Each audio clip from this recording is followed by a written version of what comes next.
I wish love was an easy song to write, 'cause I'd have pages worth of words that were not lies.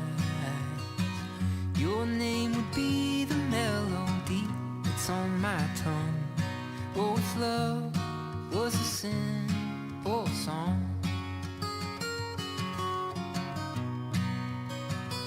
There are no words that have been written or been sung that my ears have heard, or I've cheapened with my tongue, that hold the weight of this thing that we call love. Oh, love's not a simple song, but my songs feel,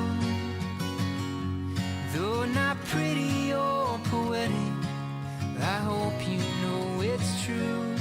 I'm not perfect in my ways, and I let you down most days. I know it's true, but darling, I love you.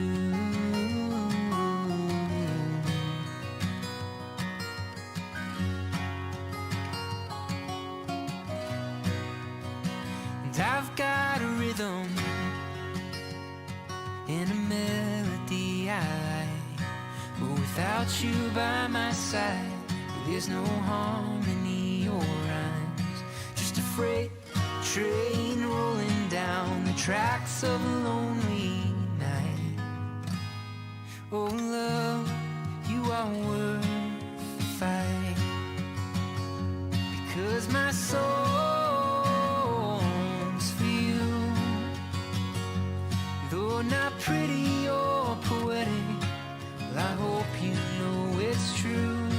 I'm not perfect in my ways, and I let you down most days, but know it's true, but darling, I love you.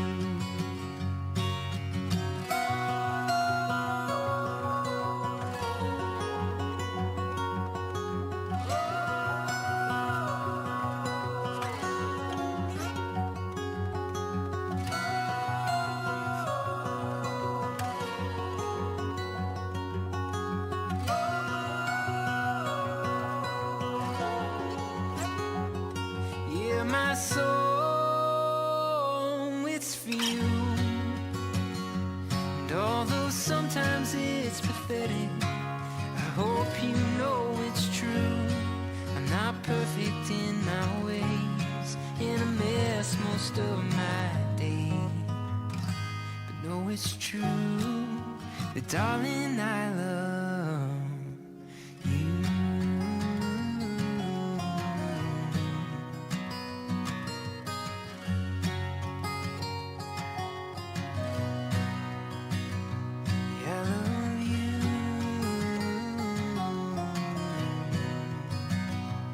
Yes, I do.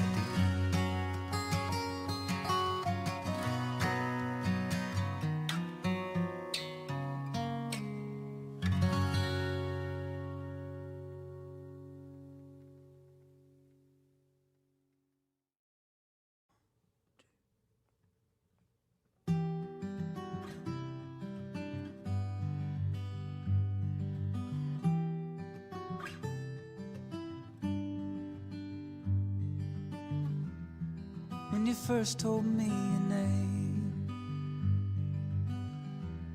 I didn't hear a word you said, but it was written all over my face. Should've known it was you I would love until the end.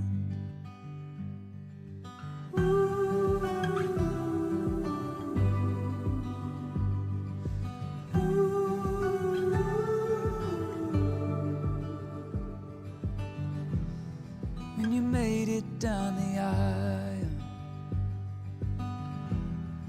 every moment stole my breath. Bet you could see it in my smile. Should've known it was you I would love until the end. I don't know where this road leads, 'cause I wanna go with you in a life where there's no sure things. I am sure I wanna live it with you.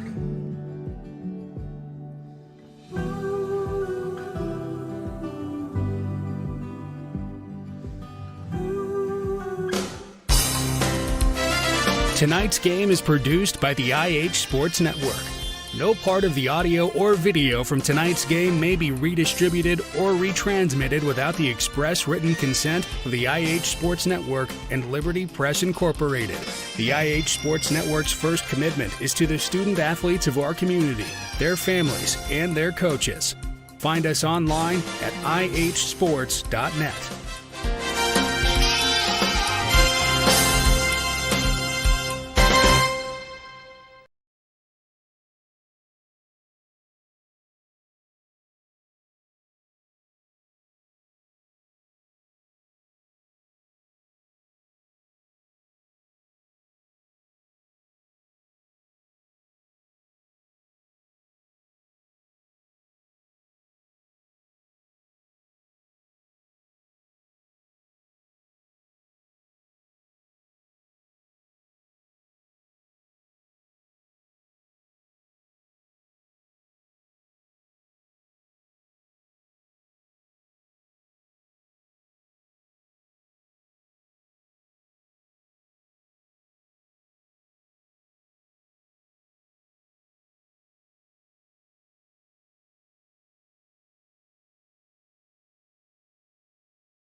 The Rogers Group pregame show will begin in 4 minutes.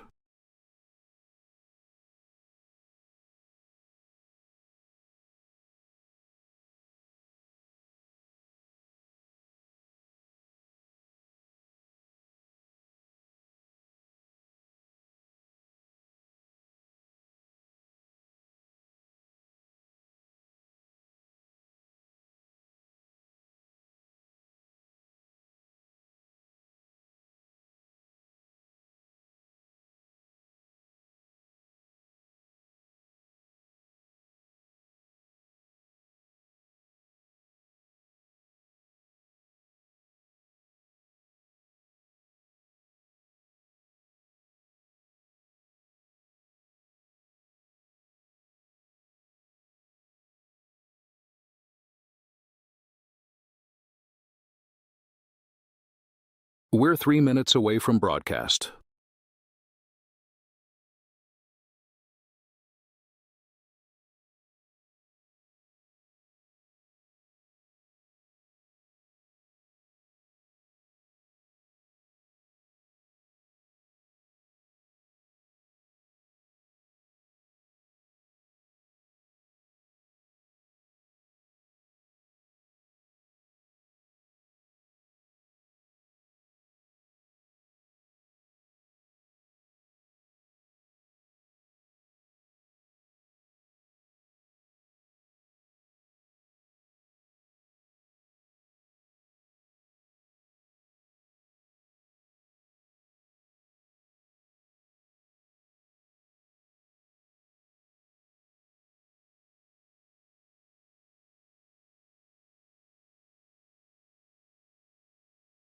The Rogers Group pregame show begins in 2 minutes.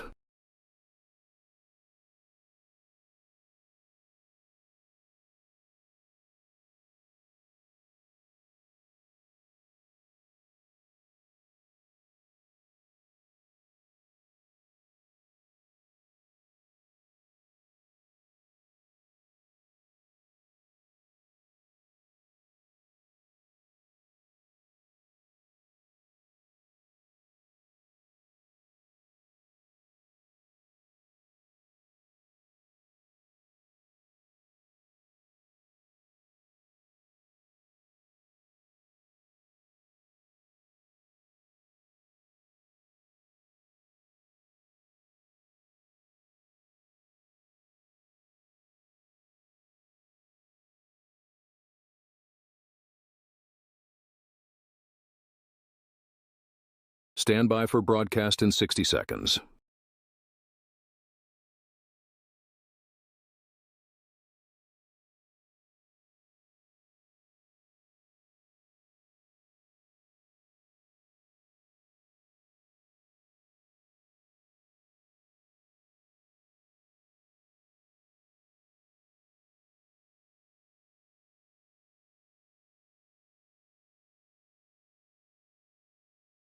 Stand by for broadcast in 30 seconds.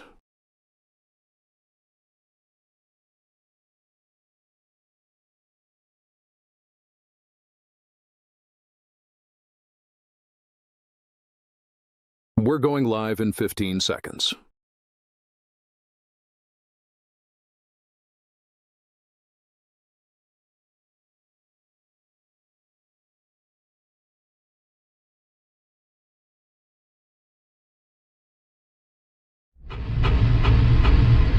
The following is a presentation of the IH Sports Network.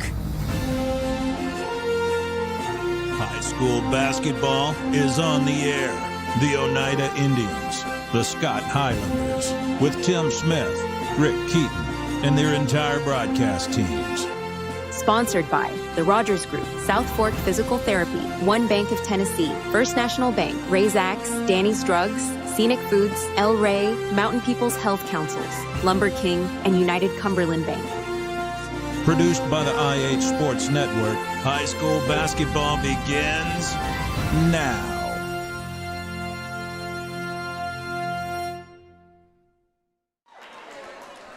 Welcome to the first broadcast of Highlander basketball on the IH Sports Network for the 2025-26 season from Scott High School. We're here as the Highlanders will be taking on the Hall's Red Devils and the Lady Devils in a non-district pairing tonight. The Highlander crew on hand, we've got Ben Garrett, on-site director.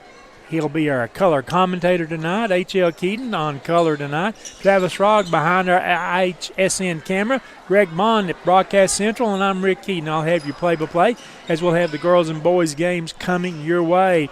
Let's look at what the Highlanders have been able to accomplish so far in this young season as the basketball season officially got underway last Monday.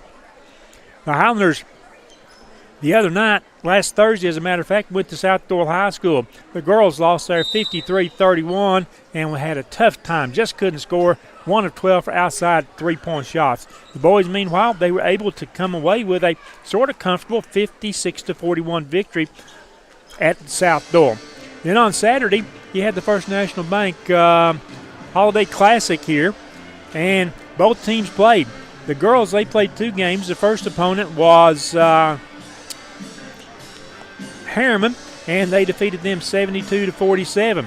Their second matchup was later in the evening as they defeated Monterey 66-21. They are 2 wins, 1 loss on the season.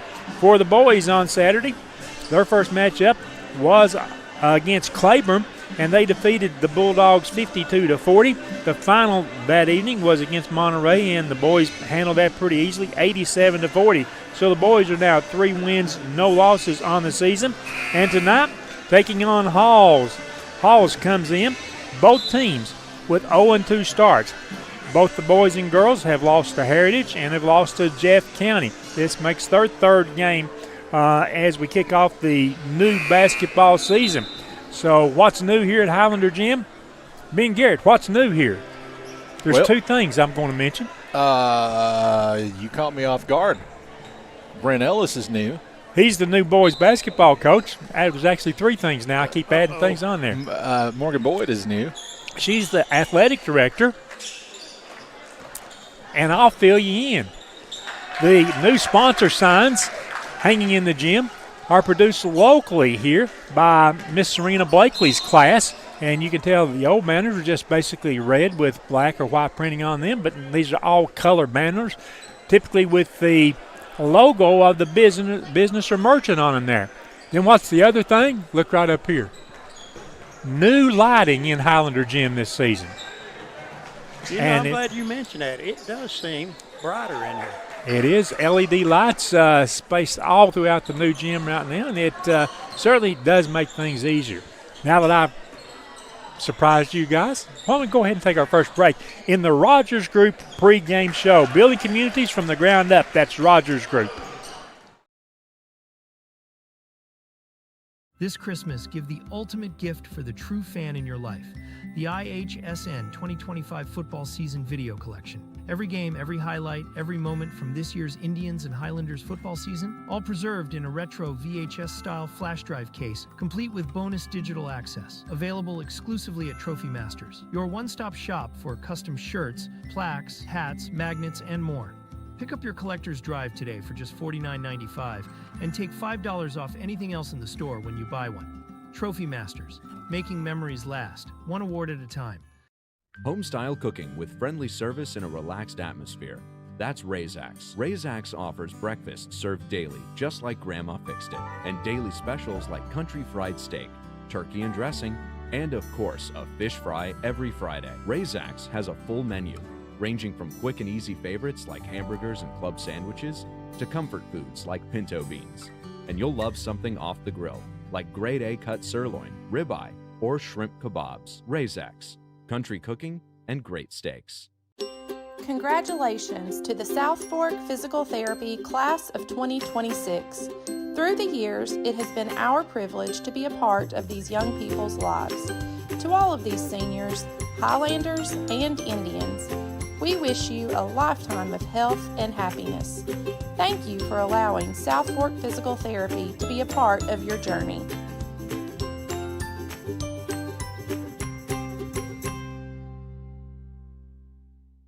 The superior technology of fiber optics carries a communication signal that is more robust and reliable than older. Something happened, Greg. We have, maybe we just lost the return audio. If you still got us, we'll roll, Greg.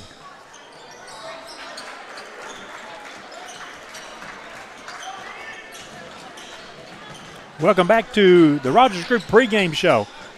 First IHSM broadcast tonight of Highlander basketball on the 25-26 season. We expect a good crowd to keep rolling in here at Highlander Gym as the Highlanders each team played a pair of games on Saturday, and so we had good attendance for that. Right now, let's look at our Roarks Pharmacy scouting report. It's shaped by the unique community we serve. That's Roarks Pharmacy. Since we don't know much about Halls, haven't seen them play, we'll talk about the Highlanders during this segment. First, we start with the Lady Highlanders. A team that only has 13 girls. They'll all dress, I think, each and every night for Coach Rusty Yaden and his assistants, Stevie Yaden and Serena Blakely.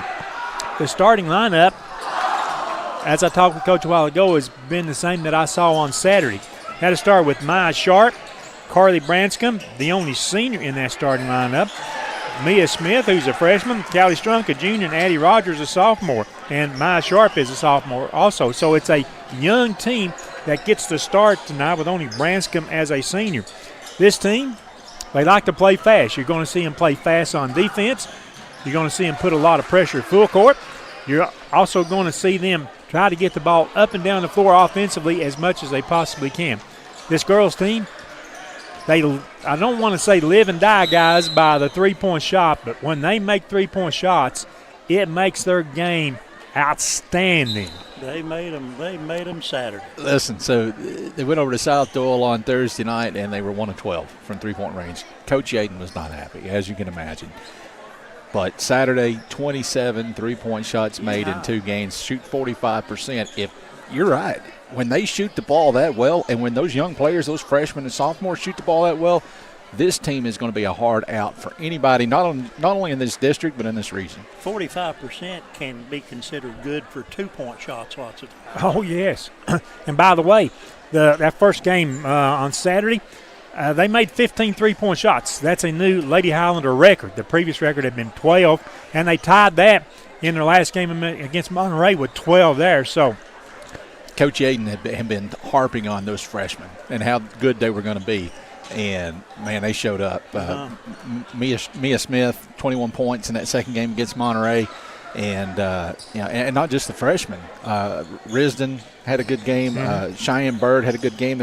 He's got a freshman that's not even out there yet because she's still hurt, the Hewitt girl, Kelly Hewitt. She's got a back injury she's dealing with. 4 really good freshmen on this varsity team.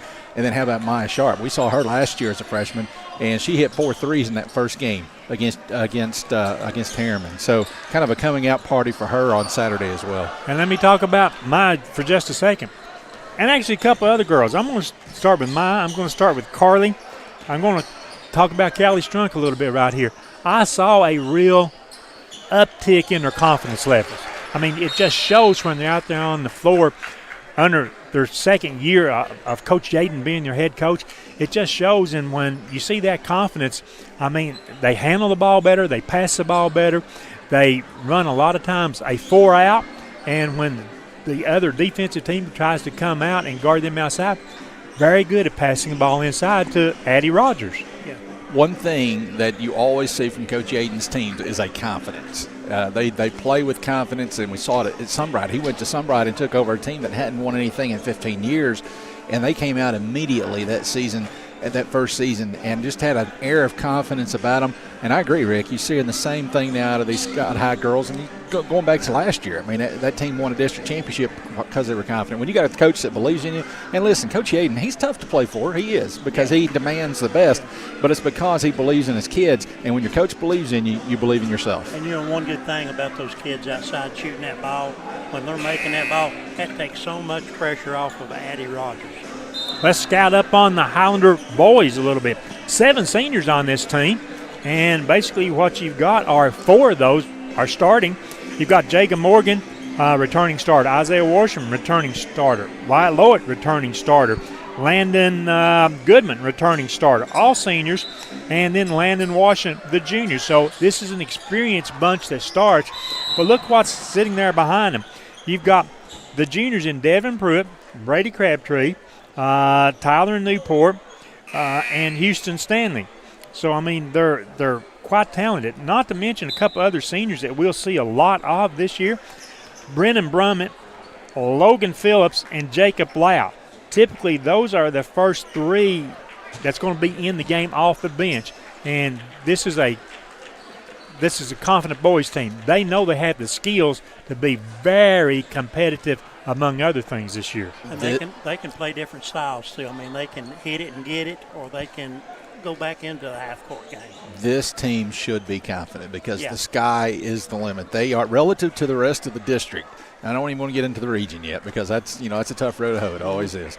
Relative to the rest of the district, this team is as experienced and as talented as a Scott High team has been in a long, long time. Yeah. I think, you go back to 2010, 2011, the Bill Duncan year. That team very much in the running for a district championship. A couple of years ago, when Toby and Sky were seniors, we were just that last-second three-point shot from Anderson County away from being in the district title game. This team, I think, has got a better shot than either of those teams, probably by a pretty good margin.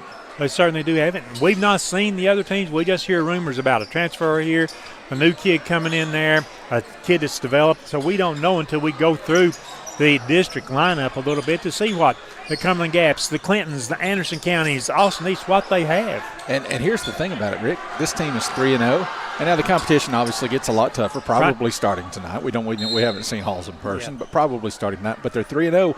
Wyatt Lloyd, who's arguably the most talented kid on the floor, he's not even hit his groove yet this season. It's been a little bit of a slow start for him, and I promise you he's going to hit that groove. He will hit it. And, the sky is absolutely the limit for this team. The other day, speaking of White, he didn't seem comfortable to me, just observing, the way he did last year and the year before. And part of that was the reason he played football this year, and so after June, he didn't pick up a basketball, and he told us, Ben, I think on the round table, he said, it's going to take me a while to sort of get the feel. Yeah, and he'll get it. He'll get it. I'm dead sure about that. Why don't we take this break during the Rogers Group pregame? When we come back after these messages, we've got more of our pregame. The superior technology of fiber optics carries a communication signal that is more robust and reliable than older technologies. Connecting homes and businesses directly to fiber optic networks enables enormous improvements in what bandwidth devices are capable of delivering. Experience Highland Communications' world-class broadband, delivered over Highland Telephone Cooperative's fiber optic network to make your online experience extraordinary. Highland Telephone and Highland Communications. World-class connections with a local, hometown touch. respect, compassion, integrity, commitment, community. Those are a few of the principles that guide Mountain People's Health Councils in everything we do. We respect our patients and their need for quality health care. We have compassion on those that are sick and hurting and need help. We are committed to do everything we can to help those in need. And we're focused on providing our friends, family, and neighbors with the very best health care available.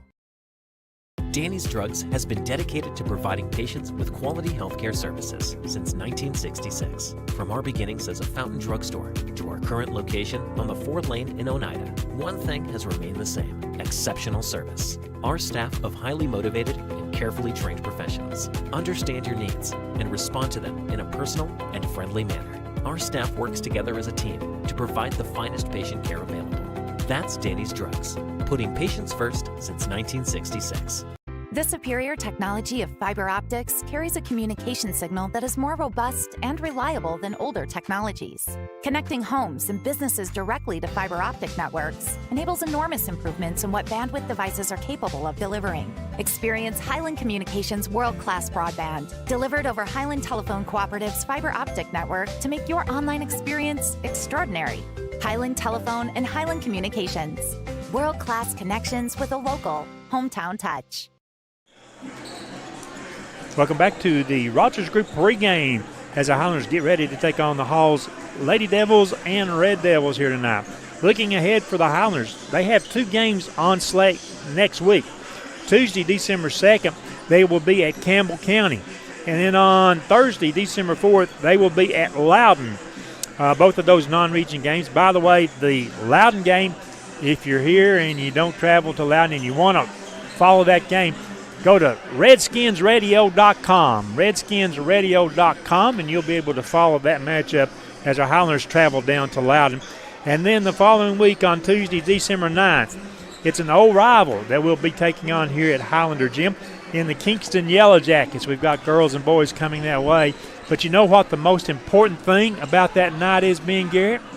I keep asking you questions. I don't know the answer, but I got a feeling you're getting ready to let me know. I'm going to tell you something.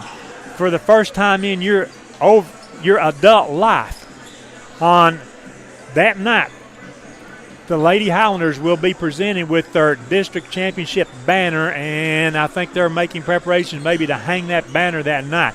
And that also happens to be our next broadcast of Highlander basketball on Tuesday, December 9th, as the Highlanders at home take on the Kingston Yellow Jackets. I'm full of information tonight, aren't I? And that's the night that everybody needs to get out here and make a lot of noise because it's Kingston. Kingston's always fun. Rick, one thing, so we're not going to be allowed next week because we're going to be right here in this facility. Yeah, we're doing wrestling next week, and so we're trying to get a couple of wrestling matches in. I watched those guys out here last Thursday night. I enjoyed watching them. There were 3.5 teams competing here, so they had girls wrestling, they had boys wrestling, and actually in that first match, the official match was against York, and our Highlanders won that match 40-34, I think, was the final in that. So they got off to a good start, and it was getting real late. I sort of snuck out here to go home as they were taking on West, a high-quality opponent last week. So the Highlanders wrestling team off to a good start. So I'm told, maybe I've got some information for a change that you don't have. I hope so. I don't think it'll happen this year. Maybe it will. I don't know how this all works, but I'm told that you saw the girls out here last week. Scott High is on the verge of fielding a girls wrestling team as well. There we go. There we go. Hey, I want to turn it back to football just a little bit. Everybody sort of knows Ben's put it out there on the Facebook, and he's written about it. I tried to write about it, and I couldn't get my thoughts out there, but we were very proud of the Highlander football team this season. I want to talk about all region honors in District 2 3A football. Micah Bowes, the Defensive Player of the Year.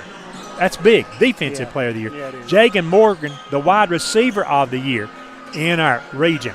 First team all-region, Michael Bond, Desmond Boland, Eli Kidd, and Jaden Parra. Second team all-region included Braden Birchfield, Gage Privet, Keegan Boland, Gus King, Lucas Newport, Wyatt Lloyd, and Mason Llewellyn.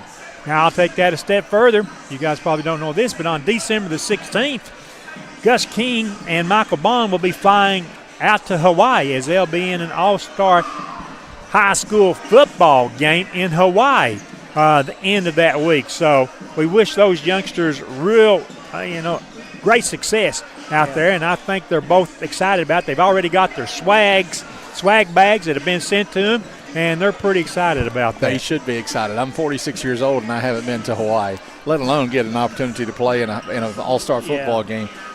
And they were asking guys out here last week at the wrestling match. I was talking to them and some others, and they were talking to some other people. Have you been to Hawaii? What should we do? We're going to have some free time there, and talking about all that stuff. So I could tell, especially Michael Bond was starting. He was floating a little bit that evening. Number one, you don't want to get ate by a shark. You don't want to get chewed up by a shark. You don't want to get what by a shark? Chewed up by a shark. No, what did you say first? Et. You don't want to get ate by a shark. They only say that in Hawaii, et by a shark. And, I don't know how you would describe it. I mean, you would think there'd be anything. I mean, all the closest I've got's on TV, There you go. Hey, how about a Helenwood Foods scoreboard tonight? The Helenwood Foods, I'll say this, Ben, because I'll never remember after. 24-pack canned Coke products, $13.99, and ribeyes, $10.99 a pound this week at Helenwood Foods. And you're looking at some of the games that maybe have already gone final tonight. Yeah, a lot of games going on tonight on this Tuesday night before Thanksgiving. Of course, the biggest one for us, other than our game, is going to be Oneida hosting Oakdale. That's the other half of our doubleheader tonight on the I8 Sports Network. Sunbright is hosting Whitwell tonight. Kingston is hosting Grace Christian. Jellicoe hosting Rockwood tonight. Wartburg hosting Eagleton Academy. Austin East is at Knox West. McMinn Central is at Farragut. And just glancing down the list, some of the games that are going on tonight, and you're right, some games have already gone final. Anderson County's girls fell to Ider, Alabama in the Gulf Breeze Thanksgiving Classic. 64-44 was the final in that one. Just one of the games that is a little bit of a local interest. Meigs County fell to Girls Preparatory School 72-44. Tellico Plains defeats CSLA tonight 67-38. It was McMinn County losing to Knox Catholic 77-61. Those are all girls games that have gone final. And skipping down to some boys games that have maybe already gone final as well. Those are a little bit slower to come in. Not as many boys games being played so far today. There were day games today. I think Anderson County may be in action tonight, or this week anyway. They're in action in Florida. They played yesterday. I'm pretty sure they were playing again today or tonight sometime. Okay, so nothing coming in yet on Anderson County. That'll be an interesting one to watch and keep up with. McMinn Central did defeat Woodland, Georgia today, 44-43. There it is. Anderson County, they played at 11 a.m. this morning against Northwest Rankin out of Mississippi. We do not have a score update on that one. So there you go. Our Helenwood Food scoreboard, and we'll have that coming to you, I'm assuming, between games and at the end of the boys' game tonight. Let's spin and take another break during the Rogers Group pregame. Danny's Drugs has been dedicated to providing patients with quality healthcare services since 1966. From our beginnings as a fountain drugstore to our current location on the 4th Lane in Oneida, one thing has remained the same: exceptional service. Our staff of highly motivated and carefully trained professionals understand your needs and respond to them in a personal and friendly manner. Our staff works together as a team to provide the finest patient care available. That's Danny's Drugs, putting patients first since 1966.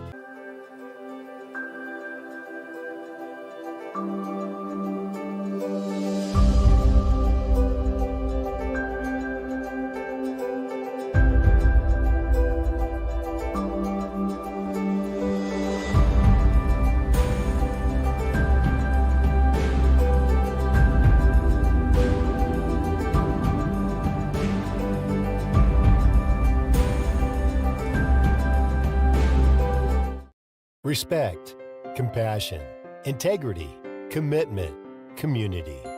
Those are a few of the principles that guide Mountain People's Health Councils in everything we do. We respect our patients and their need for quality health care. We have compassion on those that are sick and hurting and need help. We are committed to do everything we can to help those in need. And we're focused on providing our friends, family, and neighbors with the very best health care available. Since 1908, Rogers Group Incorporated has been building more than roads and bridges. We've been building communities. Rogers Group is trusted to deliver the stone, asphalt, concrete, and construction services that keep America moving forward. With over 85 quarries, 55 asphalt plants, 5 concrete plants, and nearly 3,000 dedicated team members across 12 states, we're proud to turn raw stone into the foundation of homes, schools, hospitals, and highways. Welcome back to Highlander Gym.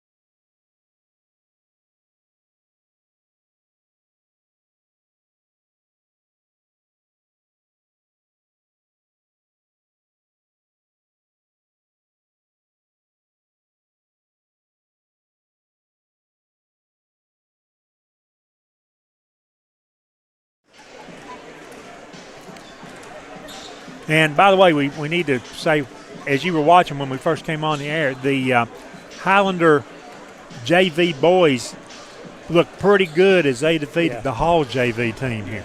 They took it to Halls a little bit, and I was asking you, when's the last time you saw a Scott High boys team at any level take it to Halls that way? Because, you know, even when Trey Morrow was here, we struggled with Halls a little bit. And, man, they looked impressive. A couple of those football players, those defensive ends looked really good out there, the didn't D ends play well. And, I mean, I think the first time we ever played Halls in basketball was during the COVID years, and Jordan Jeffers was the coach here. And it's almost today we got to find a game for tomorrow because so many schools, they weren't allowing basketball to be played. And I think we went over to Halls for the first time that we ever played them. And I believe back in those days I might have done that game on WBNT at that point in time. I remember going over there, and I'd been over there to watch football games, but I'd never been to watch a basketball game. So it's starting something good, and that's what Coach Jaden has wanted to do is sort of to schedule up. You don't see a lot of the single or double A schools on our schedule this year, as Coach really, when he was starting to put the schedule together back in the spring, he said, you know, we want to play good opponents, and I think the schedule bodes well for that. Just outside the district, you've got Northview, you've got Loudon. You're going to be in there down there next week. You've got Kingston twice against Kingston. I mean, so you've got a lot of good opponents out there. Twice against Halls, Macquarie Central. I mean, so yeah, pretty tough matchup in terms of the roster for the Highlanders this year. Yeah, and I like it. I mean, you know, when it comes time to return a favor for them coming up here and go to their place, we like having those short road trips, but you don't get ready for the postseason by playing Morgan County teams. You know? No, you don't. No, you certainly don't. So I think we're just about ready, and like I said, we're going to bring you the national anthem performed live here at Highlander Gym.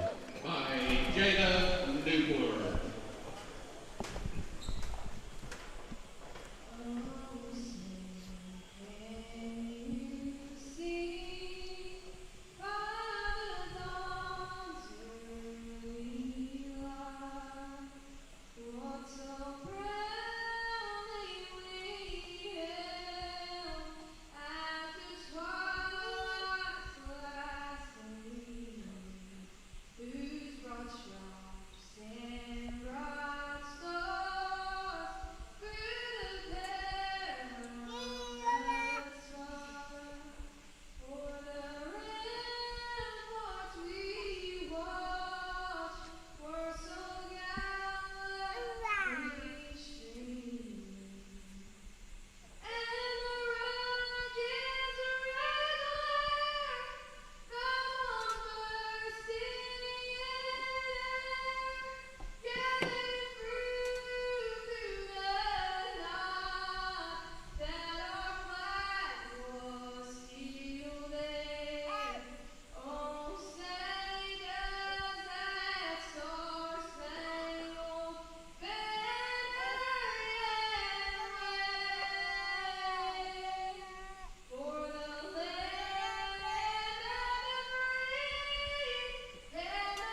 Great job by Jaden Newport bringing you our national anthem. And Ben, let's get ready. Cue up the music for McDonald's.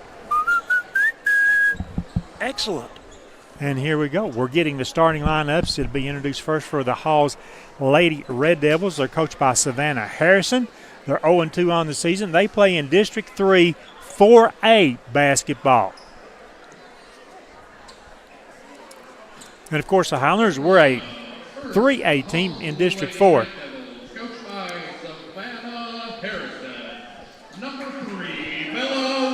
Number 3 is Bella Wires, W-I-R-E-S. Number 10 is Molly Addison Turner. Number 13, Brimley Wilson. Number 20 is Marley Baines. 33 is Savannah Green. That's the starting 5 for Halls. And now the starting 5 for your home team, Lady Highlanders.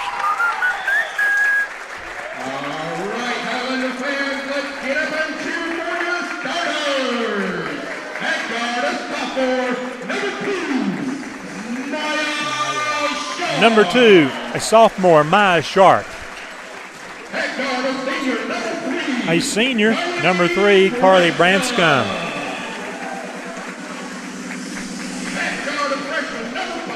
Number 5, Maya Smith. She is a freshman. A junior now, number 24, is Callie Strunk. And the final starter for the Lady Highlanders, number 34, a sophomore, Addie Rogers.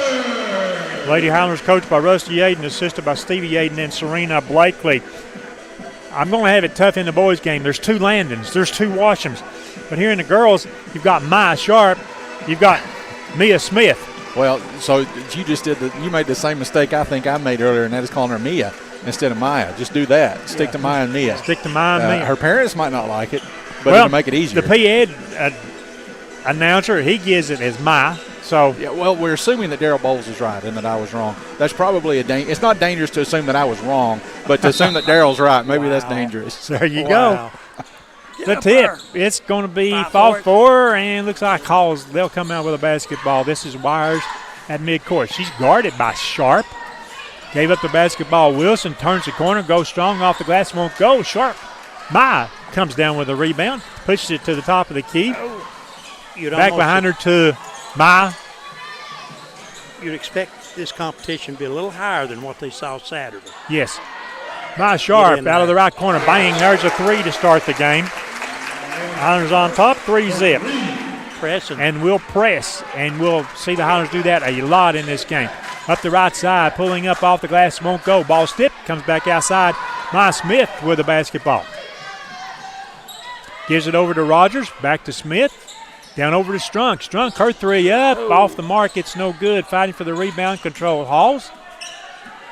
Highlanders will hustle back to set up their half-court man-to-man. Just underway, 3-0 Highlanders with a lead. That shot off the mark. Callie Strunk fights for it, gets the rebound, pushes it down the middle of the court. Lost the dribble and then went off her leg as it's kicked out of bounds. Just underway in the girls' game, non-district game. Highlanders in the white uniforms, Halls in the red uniforms. You look at Maya Sharp knocking down that three-point shot. How about the way that she has elevated her game so far as a sophomore? Yeah. That was not there last year. No. I told you that when we were talking about our scouting report. I said, I just saw a lot of confidence in her the other day. You know, last year they had to think it out before they pulled the Baines. string on the shot. Her shot is no good. Smith now with the ball up the left side ahead to Branscombe. Lobs it across to Strunk. Drives in the paint. A little floating 12-footer good by Callie Strunk. And you didn't see that a lot from Strunk last year, being able to drive down the paint. No, you knew she had that floater, but you just didn't see it. That floater's a deadly weapon for her. Hall's picking up the dribble. They give it to Turner on the right wing, cutting through the paint. That's Wilson. Wilson picks up her dribble. Off the glass, good. Brimley Wilson.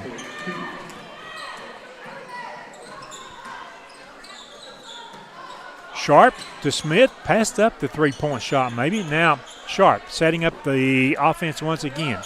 Kicks it over to Strunk. Callie looking down in the right corner. Smith with the shot won't go. Went off the hand. Carly Branscombe knocked it out of bounds trying to rebound. Highlanders go full court on the inbounds. Player down for Halls. They do get the ball in, and they'll stop the clock as Wilson took the tumble and hobbling around a little bit. And we'll sub for her real quick as Cadence Fisher, number 2, enters the game for Halls. You know, that play Branscombe just made, Rick, one thing, she had no shot of getting that rebound, but teams that like to press, it's so important. Just knock that ball out of bounds so you can set up your press. And speaking of press, the Highlanders trying to get a turnover in the backcourt. I think they almost had it with Smith, but she knocked it last out of bounds right in front of the scorer's table. Halls with the ball. 5 minutes, 35 seconds to go in the first quarter. Highlanders 5, Halls 2. Halls in the front court. Highlanders still staying the man-to-man. Dribbling down the paint, shooting over Rogers off the glass. Good. That was Fisher who just came in the game. Even though that shot went in, that was still a good defensive play by Addie Rogers right there. Rogers from the top of the key over to Branscombe. Her 3. In and out, no good. Long rebound, Halls. They want to run with the ball. They kick it off on the right side. Might have walked there. Highlanders still man. Driving down the left side. Little pass comes out to Wires. Wires lobs to the post player on the right side. She'll toss it back out. The ball in and out of the hands and giving chase. Hall saves their possession. Baines gave up the ball to Wires. Wires breaking down the paint, puts up the shot, got it up and over Rogers. And it's the first lead for Halls at 6-5. And all 6 of their points have come in the paint. Obviously, that's where Sky High will struggle a little bit this year, losing Connor Hudson. But they're just a really small team. Well, the thing about the Halls team, they're not any bigger. The jumper off the right wing. Again, that's another three-pointer by Maya Sharp. The Highlanders on top, 8-6. From behind the foul line, shot is no good. Rebound and dribble it off the leg. That was Bella Wires. And again, last year, Maya Sharp, she contributed some big minutes. She was not a threat to just step out there and score anytime she touched the ball. She is this year. Sharp handles the basketball, dribbles down the paint, back outside. Smith pass up the shot. She'll turn the corner. And the player went down for Halls. The ball's kicked around. Branscombe saves it, but she draws the foul from Bella Wires. On her. I'm not sure. It will be Highlander ball. Left side front court. And Halls does have another player down. Is that the first foul call that we've seen in this game? The 3:35 mark in the first quarter? Yeah. And now that's not a complaint. It's been a really cleanly played game so far. I thought I saw blood under her nose, but it wasn't. I guess it's just the lipstick color. But a couple of subs in for Halls, not only the injury sub, but you've got number 1, Kylie King checking in as one of those, and then number 13, Wilson returning. From the right side, that's Sharp. She'll drive this time, bumped, and lost the dribble out of bounds. Yeah, we may have got the benefit of the doubt on that one a little bit. Yes, we did. We don't even need a replay on that. Sharp trying to get the ball in. Bounce pass in to Rogers. She's double teamed. Turns up off the iron. Good by Addie Rogers. Just her second shot. It's her first, right? First, I think, yeah. First touch, I think. The jumper left side, no good. Taking along the baseline. Halls will try it again. She might have walked on that. In and out and in again for Brimley Wilson. 10-8, Lady Highlanders with the lead. Strunk backs back out. Highlanders set up their offense. Less than 3 minutes remaining in the first quarter. Sharp bounce pass to Rogers again. Got position off the glass. Missed it. You won't see many of hers rolling off the glass, coming off the iron that way. No, you will not. Back to what you said about missing Connor. Getting those offensive rebounds is going to be a big thing. Halls throws it away as they were trying to break down the paint. Hey, let's talk about the Scott High student section real quick. It's November, Rick. It's not even Thanksgiving, and student sections notoriously don't show up for girls' games. They're 6 rows deep on their feet making some noise over there, and those football players leading the way on the front row. They like it here. 2 subs in for the Highlanders. Number 11, Amy Llewellyn. Number 12, Sage Risden. Watch these 2 girls. They've got some pretty good skills. Sage, I think, is a freshman, and I believe Llewellyn might be a senior. Amy's a junior, classified as a senior. That's what I thought. Yep. Because she was homeschooled for a year. Yep. Cutting. That goes in off the glass. Rogers. The assist will be Callie Strunk. Yeah, Scott High was not making a concerted effort to get her the ball early. Now they are. There you go. Oh. But still, that was Rising. Almost had it kicked around. Halls comes up with it, driving left side, forcing the shot off the glass. No good. Sharp pulls it down. She pushes. Her pass is then deflected. Saved by Llewellyn. Good save by her. The Strunk, she'll drive, dumps it over to Rogers. 2 assists in a row, and Addie Rogers has 6 points. Really nice, unselfish play right there by Callie Strunk to find Rogers on the bounce pass. And a timeout taken on the floor. That will be called by Halls. They take a full timeout. We'll join the teams on this break.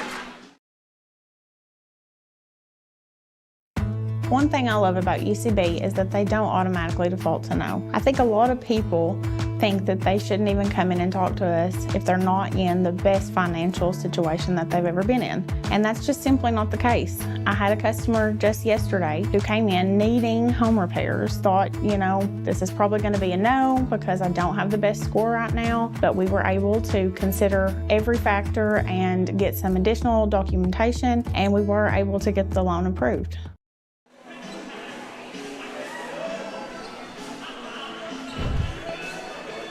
Welcome back to Highlander Gym. You see a couple of our replays coming up here. Callie Strunk, the floater in the paint.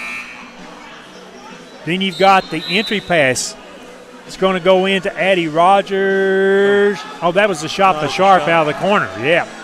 Something's brewing, definitely, for the Lady Highlanders right now, Ben. Yeah, something's brewing in the form of number 34, the sophomore, Addie Rogers. She's got 6 straight. You saw the first one here. And right here's the last one. Just a really nice play on the bounce pass. By the way, that's brought to you by Big South Fork Brewing, pouring the spirit of Scott County. That was something brewing in the girls' game here for the Highlanders. South Fork Brewing, our latest sponsor, Jimmy Barna. They're located on South Main Street in the old First Trust Bank building, and we're glad to have them on board. Off the right side, they work it back out on the wing. Long 3-point try. It's an air ball, and it will sail out of bounds.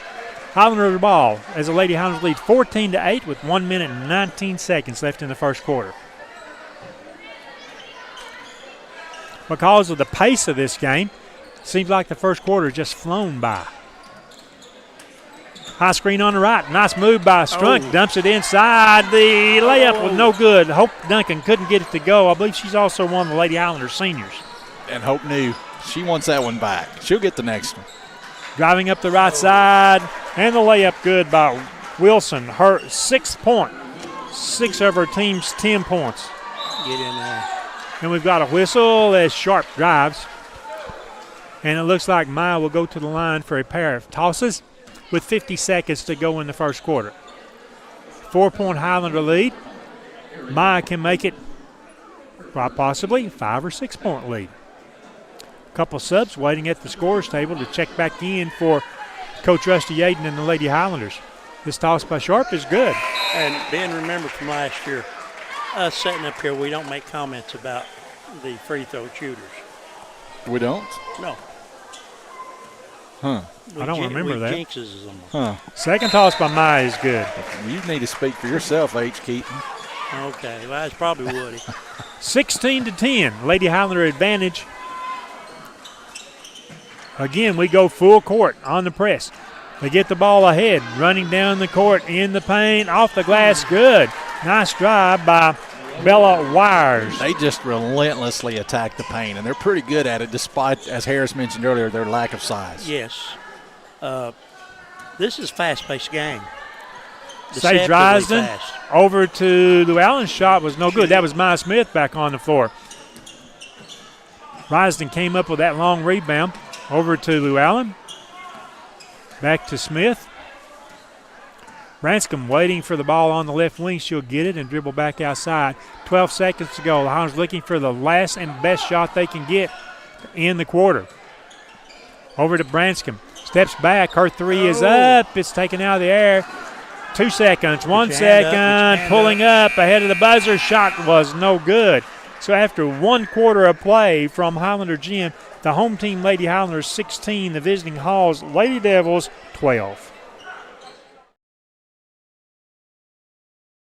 El Rey is Scott County's home for great Mexican flavor. Located in Oneida Plaza, we're just up the sidewalk from Walmart. From our fresh chips that are made daily to our chicken or beef fajitas that are big enough to share, El Rey uses the freshest ingredients to serve authentic Mexican dishes that will be a hit with the entire family. Stop in before the game on Friday or pop in on Saturday and watch college football on one of nearly a dozen screens while you eat. That's El Rey Azteca, open until 9 p.m. Sunday through Thursday and 10 p.m. on weekends.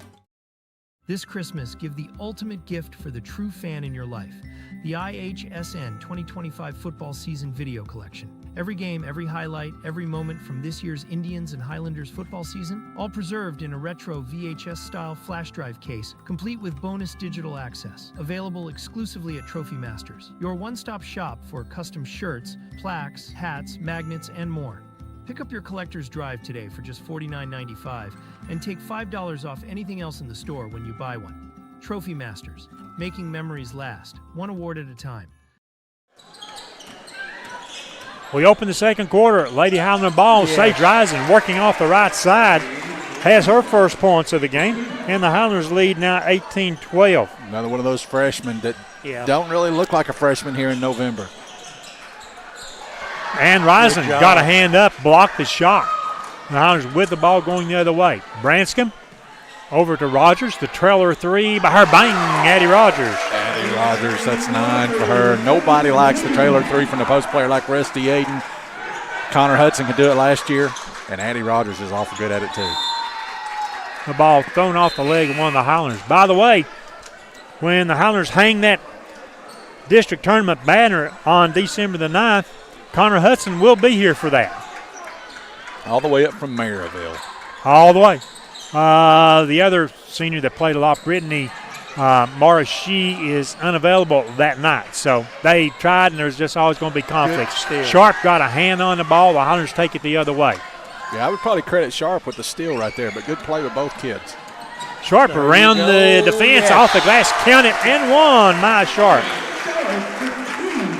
And I'm going to tell you something, Rick. This team, this Scott High team, as good as they were last year in winning a district championship, as a complete team, they look so much better. And I know it's early and we're going to see a lot tougher competition, but they really look good so far. They have a quickness about them this year we haven't saw in a good while. And a confidence. And Rick, as Rick talked about earlier. Nice Sharp for the 3-point play. They don't have the ball and think about shooting it, they just shoot. And she's now 3 for 3 at the foul line. The Highlanders lead 21-12. 24. I'm sorry, 24-12. And a tie-up by Risden, or was that Cal? I'm sorry, that was Callie Strunk. Callie Strunk. And you cannot replace. Coach Yaden said it on the round table last week. You can't replace what they lost in those two seniors, in Marlowe and Hudson. But as a team, this group, they're fun to watch. Well, you've seen them for the first time for a quarter plus right now, and you can see, as I saw, just the confidence and their abilities have improved, not only protecting the ball, the dribbling, the passing, and being able to play man-to-man D. Off the right wing, the jumper no good. Strunk the rebound. Callie will handle the ball going the other way. Has that opening, drives in the paint, dumps it ahead to Rogers, and Rogers scores. So Addie will get the basket, and I believe Callie Strunk, intended or not, gets credit for the assist. Yep.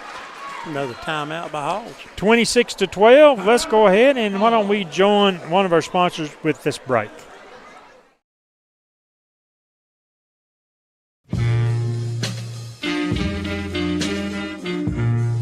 When you need physical therapy, don't just think of sports injuries and post-operative care. At South Fork Physical Therapy, we treat patients in all stages of life and with a wide variety of symptoms, from vertigo and headaches to hip pain and plantar fasciitis. The next time you need physical therapy, think South Fork Physical Therapy. From head to toe, we are here to help you.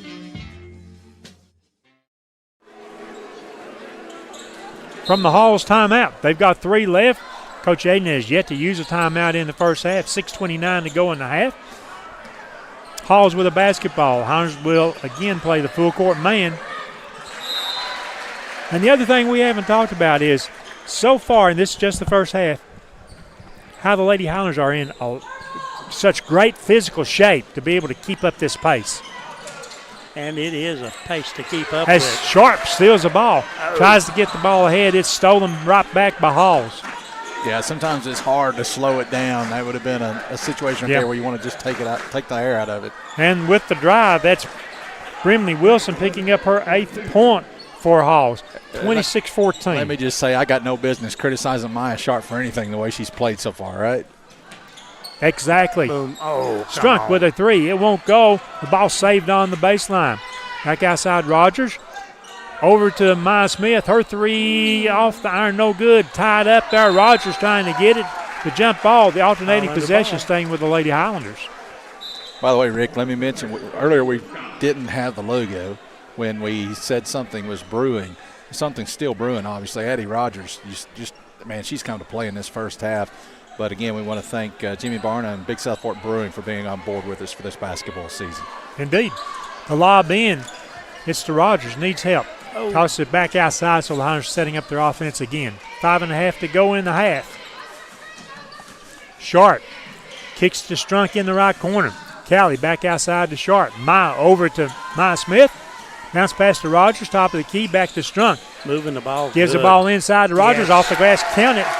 And there is another assist for Callie Strunk. 3 in the first half or 4? Well, she had 9 in a game, that second game the other night, and she's on pace to get there again. Just really done a good job distributing the ball. Brimley pulls up, her jumper taken out of the air.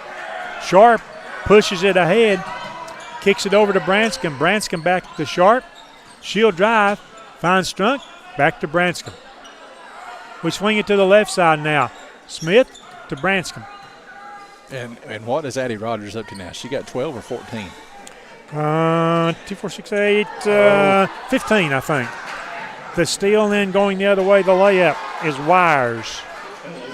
I tell you what, Brittany Morrow was the district MVP last year. Addie Rogers has got that capability to be in that spot this year. Yes, indeed. She's showing why here early. She has 13 points as I had time to add it up, Ben. Oops, the pass comes back outside.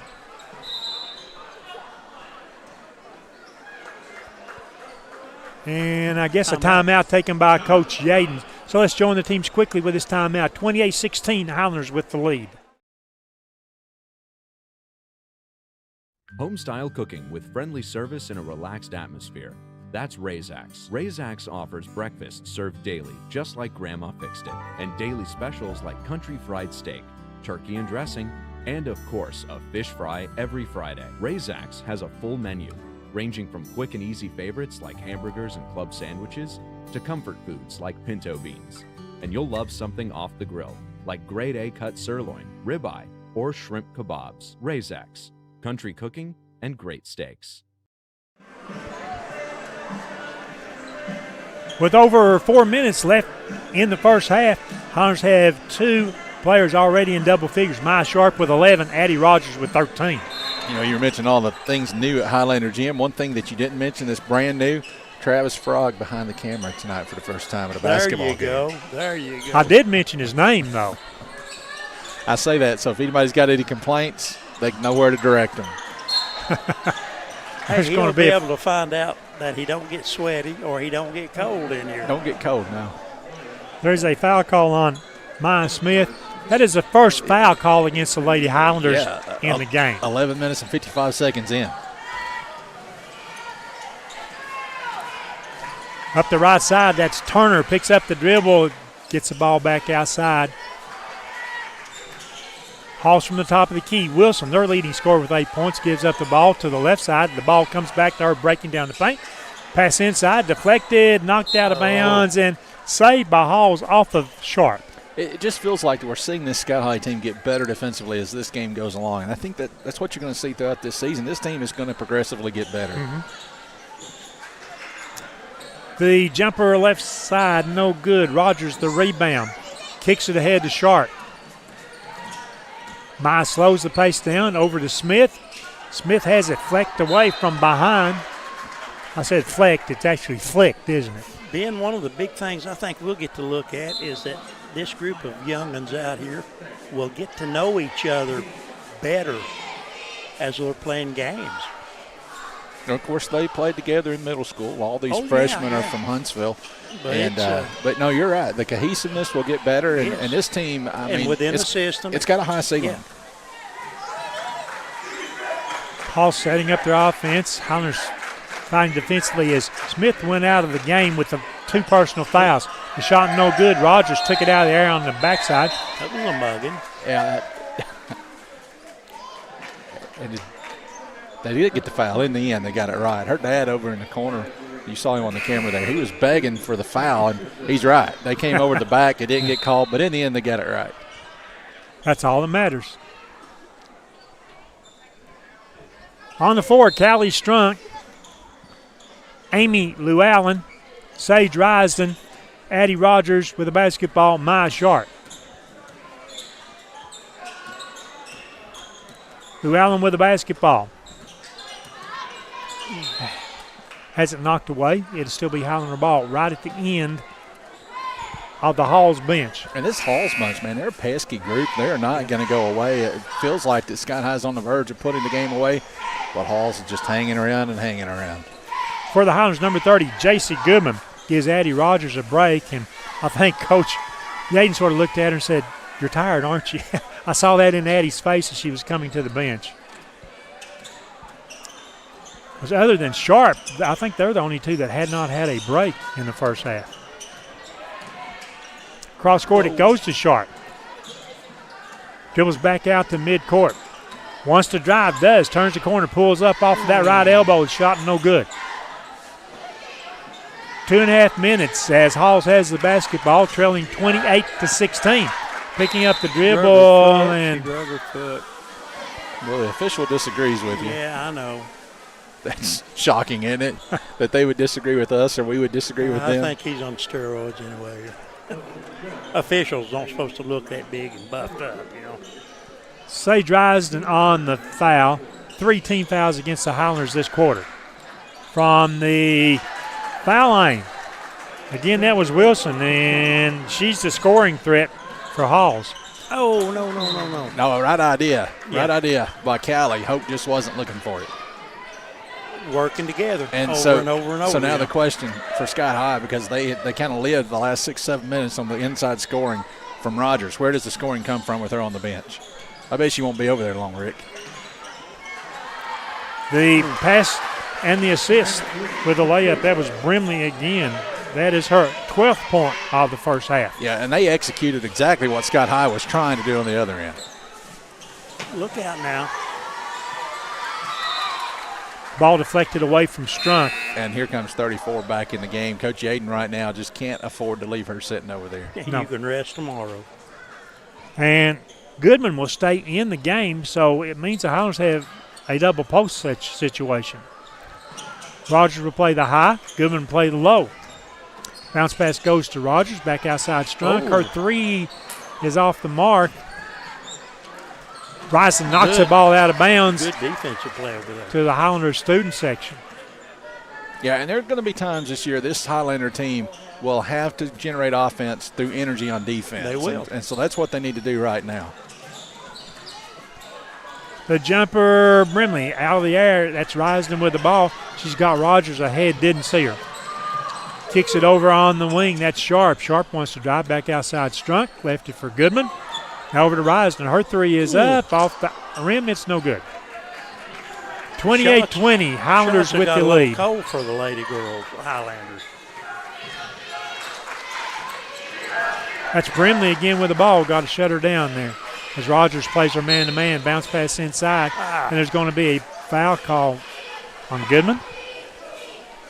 So we went all that time without a foul at all. Now the last 3 minutes and change. Yeah. They're on the verge of being in the bonus. Yep. Maya Sharp on the foul. Her first, team 4th. Definitely a little bit of a cold spell here for Scott High. 62 seconds left in the first half. Brimley with the ball. Rogers defends. Ball deflected. Coming up with it, that's Branscombe, who checked back in during the stoppage of play. Her pass ahead goes to Sharp. She'll drive, was fouled from behind as the ball went off her leg, but yeah, the Halls that player, was one of them. The Halls player can't believe that she didn't get possession. Yeah. But given the probable foul right there that wasn't called, it worked out. Yes. Inbounds to Strunk. Hunters whipping around the perimeter to Sharp on the left wing. To Rogers, turns from the foul line, 15-foot jumper won't go. Branscombe came down with the ball, looked like she was sort of shoved to the floor, but the Highlanders will at least maintain possession as Callie Strunk 35 will inbound. seconds left. As good as this first half has gone for Scott High most of the way, Halls has climbed back into it a little bit. Need to finish strong right here. Entry pass, Strunk out to Sharp. Second quarter scoring has really fallen off for the ladies. Yeah, big time. Good quick pass inside. Goodman has it. Callie Strunk with another assist. Callie Strunk is Good just look. seeing the floor as good as any Scott High player that we've seen in a while. 10-point advantage Highlanders again. Ball back outside. The pass across the lane. Boy, what do you got to do to get a foul right now? You and Rusty Yaden both had the same emotion. Oh, there at it the is same on time. a three-point shot with 0.2 of a second on the clock. Terrible foul if you're Halls. You just can't do that. Wires will pick up the foul, and Maya Sharp will shoot three. Go back to Callie Strunk, Rick. When she came in here as a freshman, I don't know if we saw her as a distributor. Maybe we saw her more as a scorer, but she has found her niche in this team, and it's distributing the basketball to her teammates. She's done an outstanding first half job as Maya makes one. She's now 4 of 4 at the foul line. 31-20 Highlanders. Second toss, good. Yeah, you don't want to foul anybody in that situation, H, but you certainly don't want to foul number 2 in that situation. By the way, they did put a little more time back up on the clock. 1 full second back on. Yeah. And his third toss by Maya is good. So there you go. They needed to close strong, and they close on a 5-0 spurt, and that's a good way to go to the locker room. It certainly is. 33-20 is the halftime score. The Highlanders would have outscored, but not would have. They did outscore Halls 17-8 in the second quarter. So one of you mentioned that scoring had fallen off, but 3 foul shots at the end does it all right there. That was H. He didn't know what he was talking about. Exactly. I don't know. Well, my television, different show or something. So with the 13-point advantage, 33-20, the Highlanders go to the dressing room, and we'll take this break and be back with more of your Lady Highlander halftime, brought to you by Vantage Point Financial. Your show, your TV's always on a different show. A local bank puts its customers first. A local bank is committed to giving back and being a community partner. A local bank is with you every step of the way and celebrates your success. A local bank is a familiar face that treats you like family. A local bank is big enough to serve you and small enough to know you by name. For 120 years, First National Bank has been Scott County's local bank. First National Bank, your family, your future, your bank. Scenic Foods is about freshness, with meat cut in-store daily and special cut upon request. A deli that offers fresh meats and cheeses sliced to your choosing. A produce department offering fresh fruits and vegetables, and of course a full line of competitively priced groceries to meet your weekly shopping needs. Scenic Foods is about value and convenience. Don't have time to cook supper? Try our cheese sticks, pizza, and wings, as well as our fresh-made desserts and side dishes. Need to fill an empty pantry? We have all you need at Scenic Foods, located at 7352 Baker Highway in Huntsville.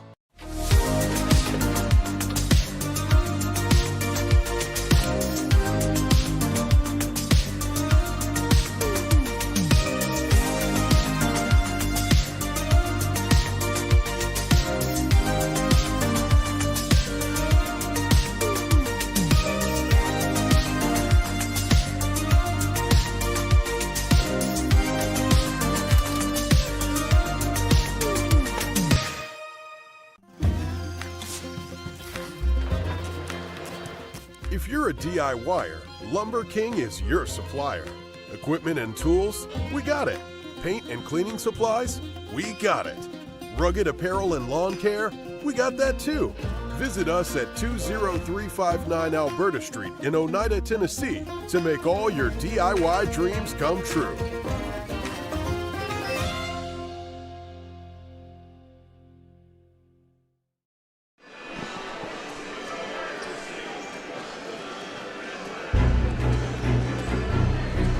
This is the Vantage Point Financial Halftime Report. Do you have the right financial advisor to help you reach your goals?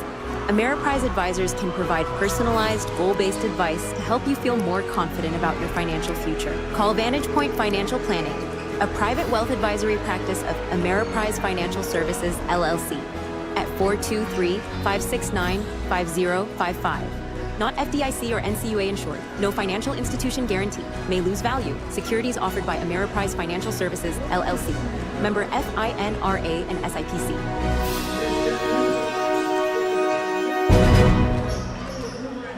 Halftime at Highlander Gym as the ladies lead the Hall's Lady Red Devils 33-20, and a good first half performance by the Lady Highlanders. Let's look at the scoring first.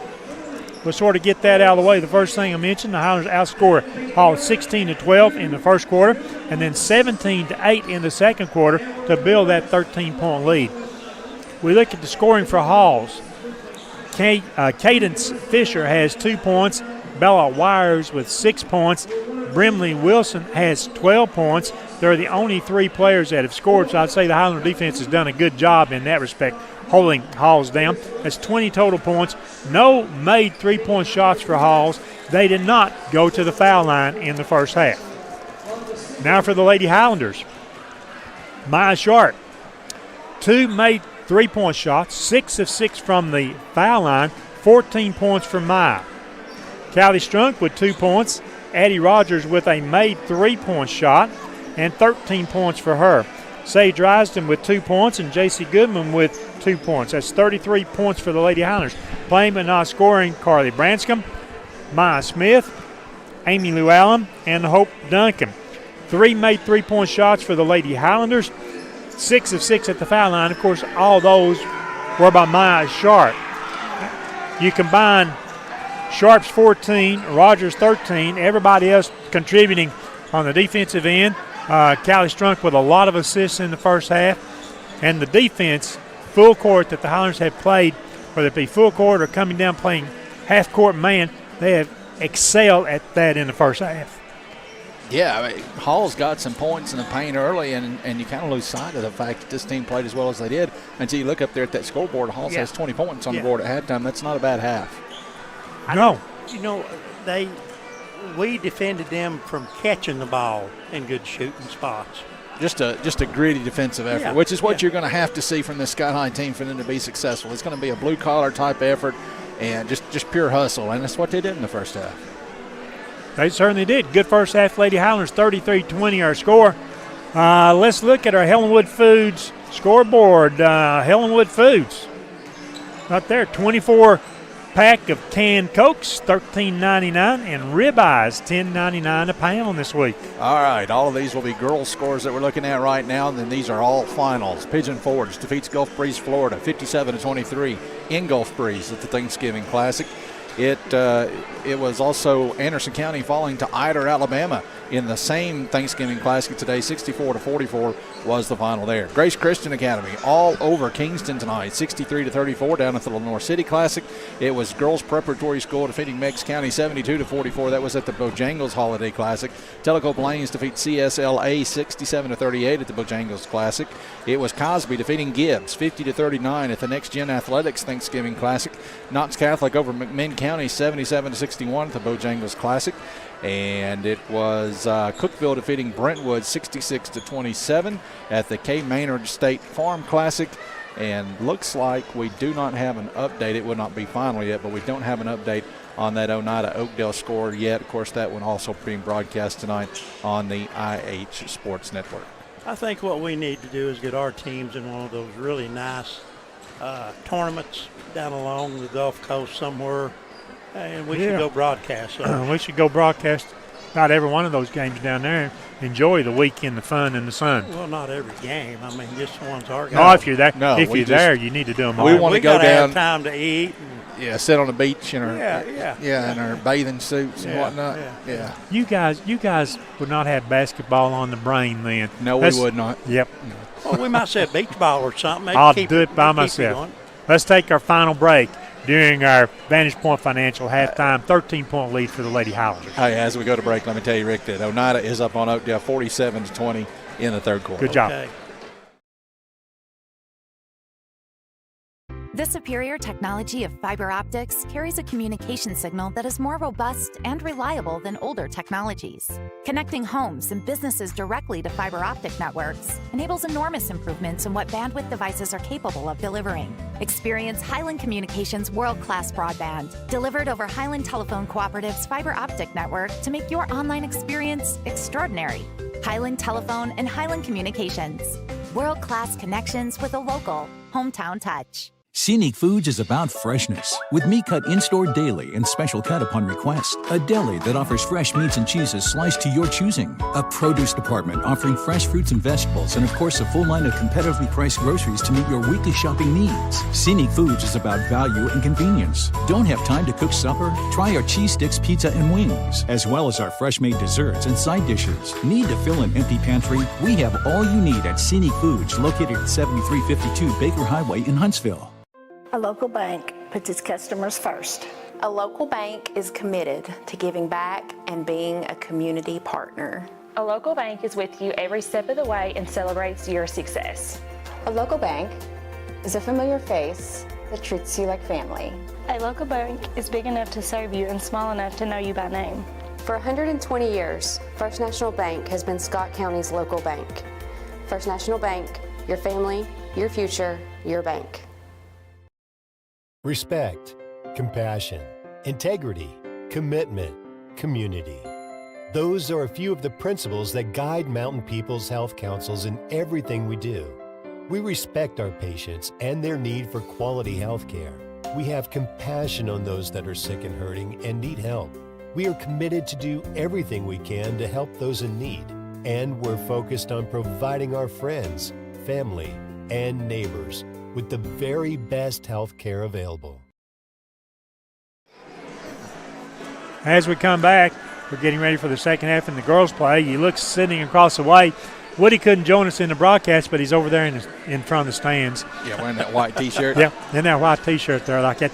By the way, if you're following us on the IH Sports Network, go to the Independent Herald Facebook page and tell us who you are, where you're watching from. Let us know that you're enjoying the basketball game tonight. You see Chainsaw Brett Hall right there. Yes, and sir. He asked me before the game if he could be the fan of the game. And we don't have a fan of the game in basketball season, but for him, you know, just because we like him and he's a good kid, and since fan of the game. Since he brought his cousin with him. Yeah. I thought that was Woody. Oh, well, they may be cousins. I'm not sure. I can tell you Karen Potter is watching tonight. Brenda Burgess watching tonight. Beulah and Glenn Young watching tonight. Now, they're usually here, but they're watching tonight. And Mike Silcott says he's watching tonight as well. Good deal, folks, as the Highlanders had the ball to start the second half, leading 33-20. The jumper by Sharp, bang! Nia Sharp starts the second half just like she did the first half. That just came out of her hands looking good. Smooth. Good pressure, good pressure. Watch this side. From the left wing, the shot no good. Rogers had the rebound, lost it, now it's tied up, jump ball. This possession will go to Halls. Yeah, they'll retain possession there, but I'm not sure that's the shot that they probably wanted in that situation. She could have driven for a better shot, I think. Halls from the left baseline. This is Bella Wires to inbound the ball. And by the way, it's still the same starting five for the Highlanders. I'll highlight when we get the ball back. We do. That's Maya Sharp with the ball, number 5. Carly Branscombe, number 3. Number 2 is Maya Sharp. Branscombe has the ball in the right corner. Her three just off the mark. Callie Strunk, number 24, and Addie Rogers, number 34, the starting five for the Highlanders. And you thought that one was going down, H. Hey, you got me sitting on the wrong side of the table this time, Ben. It's been a quiet game for Carly so far, but that says something when she's not hit a shot and it's 36-20. Mm-hmm. She hasn't taken very many, right? The jumper top of the key, it's an air ball, sails out of bounds. It'll be Highlander basketball. Not a bad crowd out here tonight, Rick, for a pre-Thanksgiving game. And I like what you said about the student section. We see a lot of those football players over there that we had so much respect for. And so they're leading the way. Good for them. That was always a beef with my kids when they played. They said, we go to the football games. Where's the football players? Yep. Well, these guys know it. They've seen these kids out at football games all year, and they're returning the favor. That was Rogers on the miss as Hall's that time in a 2-3 zone. The drive Brindley knocked away by Strunk. Still fighting for the ball. She was manhandled there and went on the that floor. May get personal, Picked up finally by Hall, was right beside their bench. When the ball's loose, you got a lot of leeway, but, that looked intentional. That one shot was no good. Strunk on the backside with it. She'll push it up the right side. Doesn't have the numbers. Back out to Smith, over to Branscombe. Passed it up. Back out to Smith, her three. Bang. Okay. Maya Smith on the scoreboard. So you get an assist instead of the three-point shot. Carly passed up an open look, but when Sharp's got the hand the way she does, why not? Timeout. Indeed. Timeout taken by Hall. Let's join the two teams on the break. 5:42 to go. 39-20 Lady Highlanders.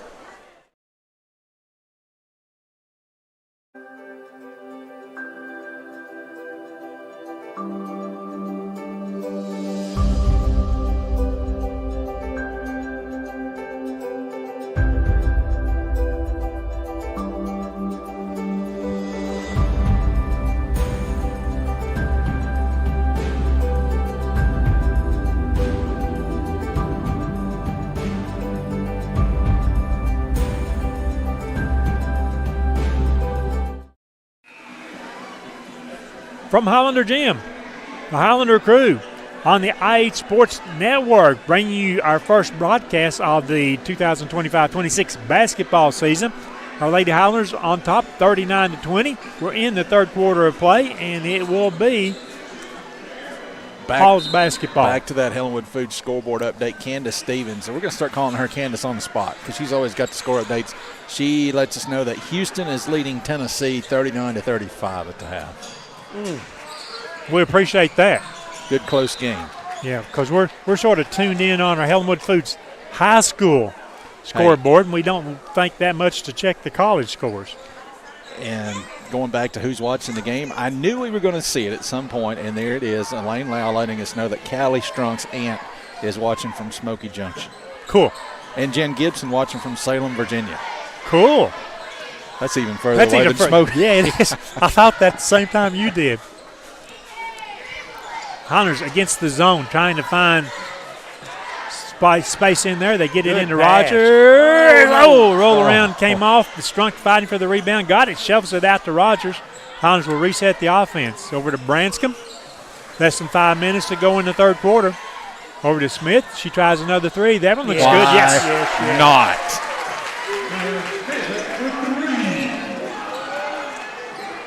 Oh. That had to hurt. That had to be a foul. Well, yes, that too. Well, they're letting them play both Pass ways. went off the Hall's player. The Highlanders come up with it. Branscombe pushes up the left side, lobs it over to Smith. Back to Rogers. Top of the key, her three off the iron. It's no good. 42-20, Lady Highlanders with the advantage. I got to correct myself. I always get this mixed up with these two sisters. One is from Norma, one is from Smoky, and Elaine is watching from Norma tonight. Now, to anybody else, you might think that Norma and Smoky are the same place. They're 6 miles apart. No, not the same place. Two different stops on the old Tennessee Railroad. Yeah. Look, Norma's only 4 miles from Highway 63. Smoky's a lot further than that. Smoky Junction is 10.1 miles. I measured them. And you got to go through Montgomery Junction to get from Norma to Smoky. Yep. The jumper by Smith. Boom. Bang, there it is. She's got 3 of those in the third quarter. She's got it lined up from that spot. And Halls is in danger of having a running clock in the fourth quarter right now because this team has come out on fire in the third quarter. And the Highlanders effect the steal. This will be Smith driving with the ball, shovels a pass, shot up, and will be fouled. Shot was no good, so Smith gets to shoot a pair. First foul of the half.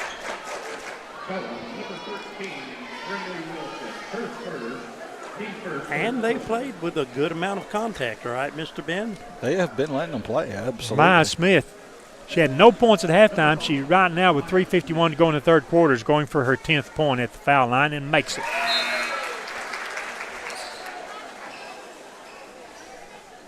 sub in for the Highlanders as Addie Rogers will get a break. J.C. Goodman checks in. And we've got a timeout. It'll be taken by Halls. So let's join the teams. Highlanders 46, Halls 20.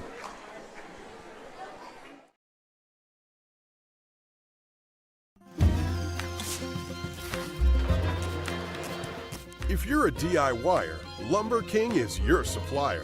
Equipment and tools, we got it. Paint and cleaning supplies, we got it. Rugged apparel and lawn care, we got that too. Visit us at 20359 Alberta Street in Oneida, Tennessee to make all your DIY dreams come true.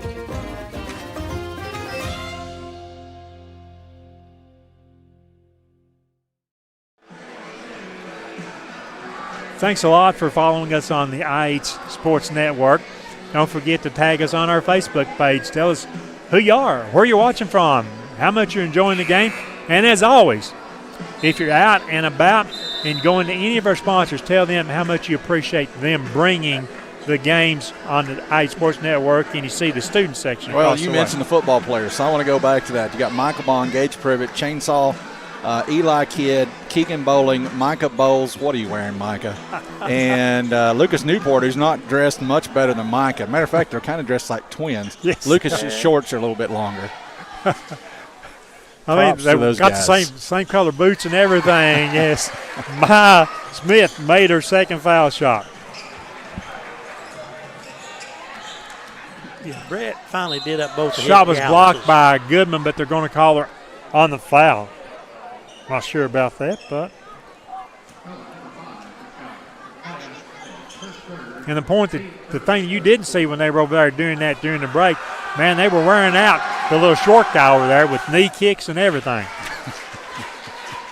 Cadence Fisher, the first of 2 free throws is good.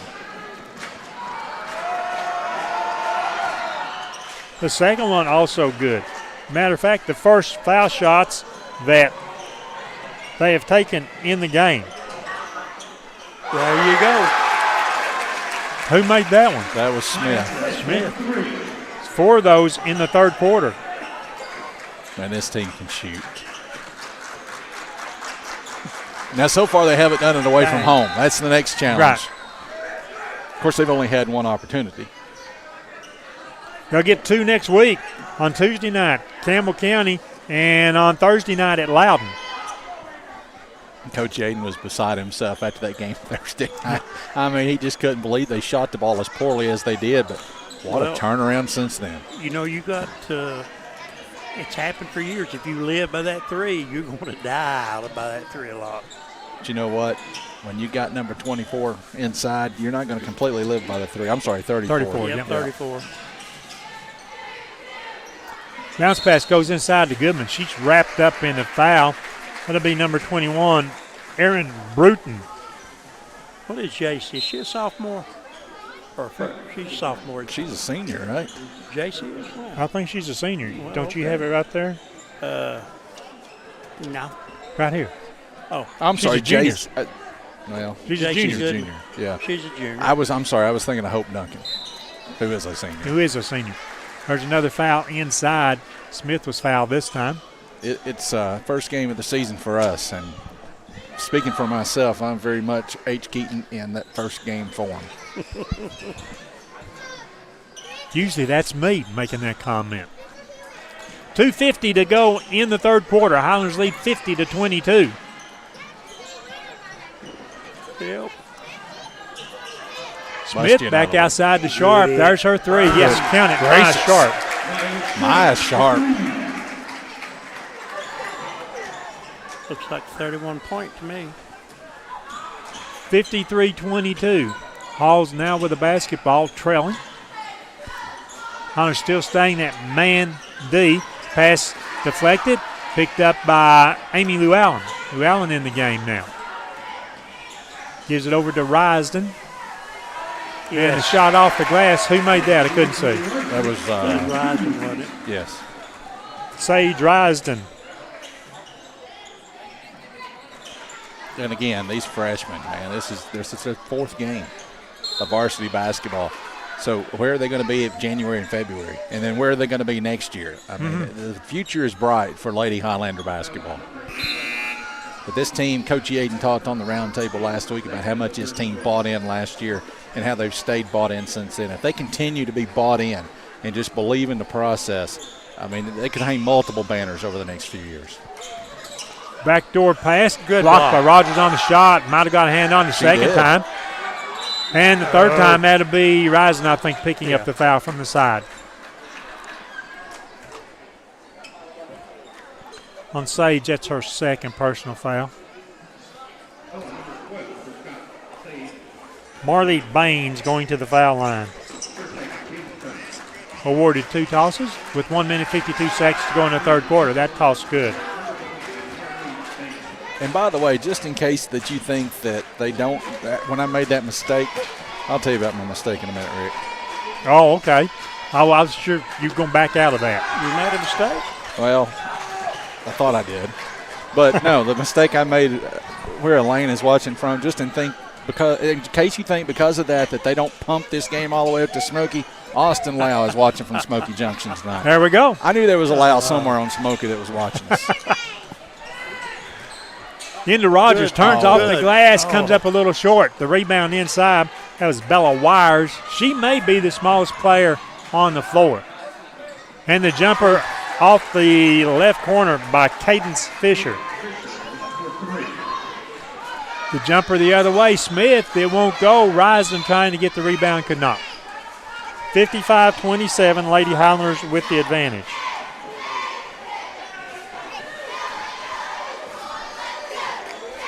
Lady Highlanders have actually scored 22 points in the third quarter.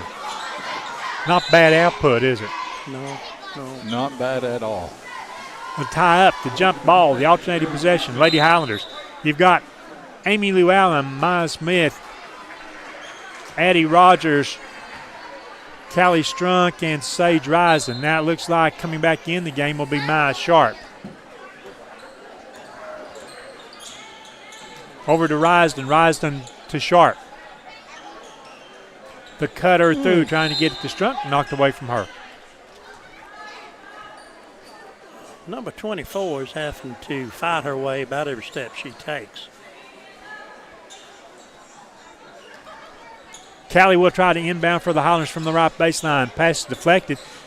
Rogers gets it. Spin move. Nice. Soft shot. Rolls off the iron.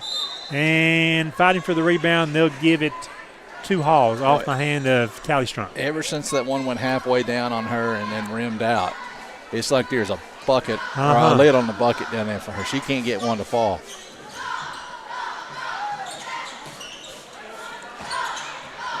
Hunter's actually playing a zone now. Am I right? Yeah, it's a zone. Saving the legs a little bit. Oh. That's a foul, Sage Rising. Her third personal foul. I believe that'll be the fourth team foul for the Highlanders in the third quarter. We've saw several late bumps just like that one that's not been whistled tonight. 29 seconds remaining, third quarter.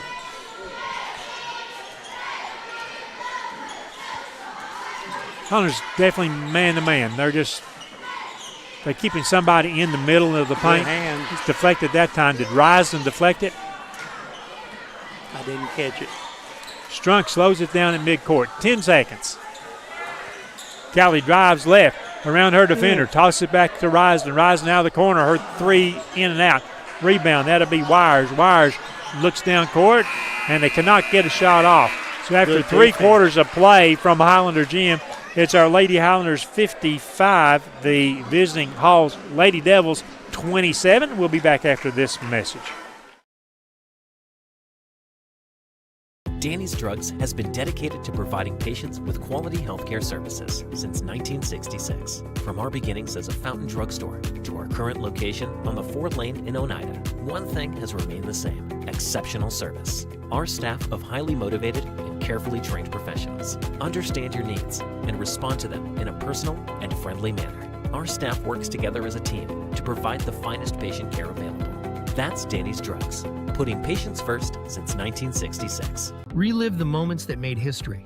on the field, in the gym, and across our community.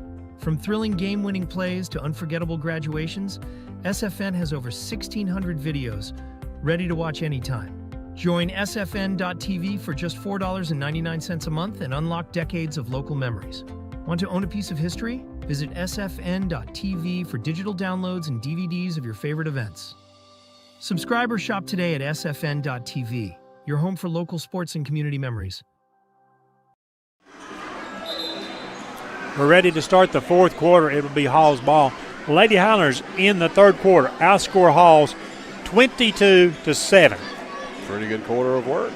They've gone 16, 17, and now 22 points in their three quarters, so they have managed to score more each and every quarter. She's saying 25 at least in the fourth. I'm saying the possibility exists. The shot off the left wing, no good. The rebound, Callie Strong. As long as Hall shoots, as long as we rebound, and as long as we'll be aggressive, which I think that's all this team knows how to be, man. Well, one thing about the rebound numbers have got to be high.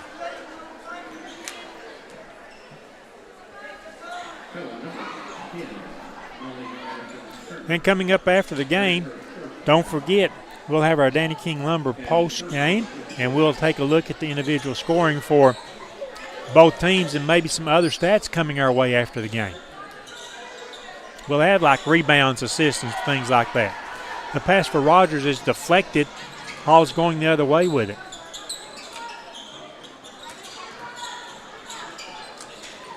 Cutting down the right side, Rogers goes in, got a block, and they're going to call a foul. Was it the reach from the side or was it against Addie? Well, it was the reach from the side. Yeah. Got to be on Maya Smith. That would be her third. Scoreboard says she's got 4 fouls, so I've missed one somewhere along the line. The first foul shot good by Marley Baines. She's now 4 for 4 at the foul line, all those in the second half.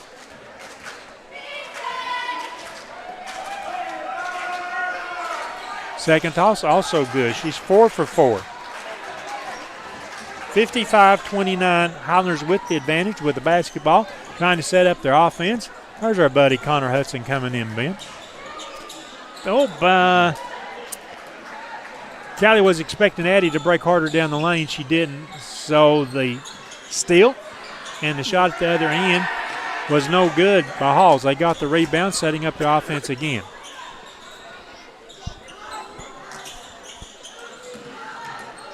Highlanders keeping pressure out on the ball. Quick pass to the post, dribbling back outside, down the middle. Off the glass, no good. Rogers the rebound. Highlanders will want to run with the ball. Back outside. Smith, long three. That's an air ball. Saved by Rogers along the baseline. Yeah, but Addie Rogers piling up bounce those pass rebound inside stats. to Strunk. Sharp now. She drives the baseline on the right side. As she does, knocked out of bounds. That'll be a foul against Marley Baines for Halls. Sub coming in for the Lady Devils. Maybe they're the Lady Red. Maybe I shouldn't say the other word. They're the what? Develettes. They're the Develettes? No, I don't think so. I think they're the Lady Red, actually. No She-Devil, huh? Well, that works too. She-Devils. I kind of like that. She-Devil. Folks, we may not be the best around, but we try to have fun when we're here. No, we're pretty good. That's why we're not the best around. Inside, Hope Duncan kicks the ball back outside Goodman. They work it around. Sharp has to save it in front of the scorer's table. Driving off the right side, stepping in front of it, there's going to be a foul call on Wilson. No, we call it on 20. That's Marley Baines. Highlander ball, baseline right side. Callie Strunk to inbounds, looks for a cutter left. Lobs it in to Goodman. Off her hand, it went to good Duncan. Her shot was blocked. No quit in this bunch from Halls. Pulling up, the soft jumper there by Wilson is good. Her first basket of the second half. Ben, I've got a feeling this is the kind of team you might play a little bit late down the road and you'd forget about this game. Goodman to Smith. Dribbles back outside. Strunk with the ball. Picks up her dribble. That's just a really nice man defense they're playing. Yeah. Nice bounce pass inside. Goodman couldn't handle it, but I was going to mark up Smith for an assist that time. Yes. There you go. That's a good call.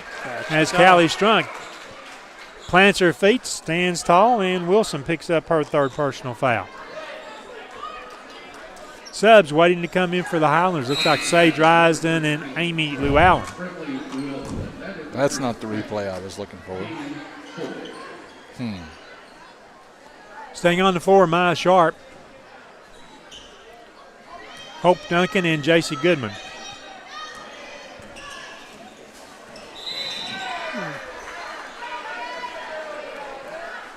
Foul called from the near side official. And that'll be bonus. Yep. Number Foul 5. on Turner. And so Sage Risden gets a chance to go to the line to shoot the automatic 2.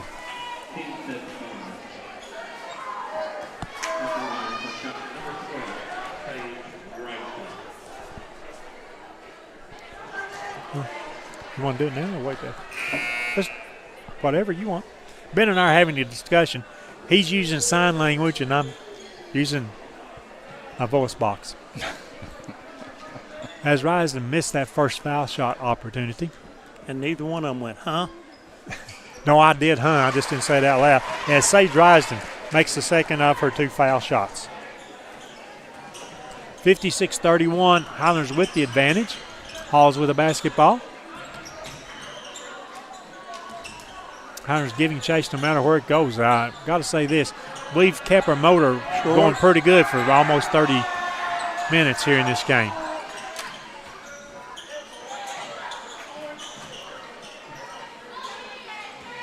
Stepping in front of the pass. The steal, that would be Maya Sharp. She was fouled. There's been a boatload of steals in this game. A lot of that's the pass, just a split second late, isn't it? Going to the line, Maya Sharp for 2. With 12:30 to play in the game, J.P. Estrella just made a layup. Tennessee goes on top of number 2, Houston, 47-46. That's out in Las Vegas, correct? It is. Site of this year's Final Four, I believe, if I'm not mistaken. Oh, cool. Not saying that this is a precursor. Maybe it is foreshadowing just a little bit. And Maya unable to get either foul shot. Hall's in the front court. They'll set up their offense once again. Risden got a hand on it. Coming up with a steal, Goodman. Ahead to Sharp.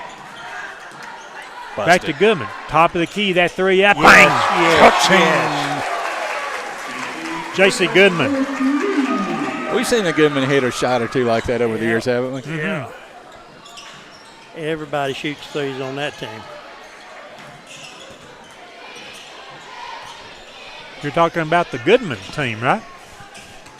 I'm just talking about our girls team. Okay. Well, both. Both? Yeah, I both. think that's right. A foul. It'll be on Amy Llewellyn. Second team foul against the Highlanders. Checking in, number 22, Kendall Gibson. Hey, hello, Connor. Hey. Connor Hudson joins us for the last few minutes of the game right now. How's school going? It's going good. You like Maryville? Yeah. Cool. I always start by asking how school's going, not how sports are going. So I'm glad school's going well for you. I saw you here on Saturday. I'm seeing you here tonight. Do you come home every night? No, I Just came winter home ball for the game. weekend, and Okay.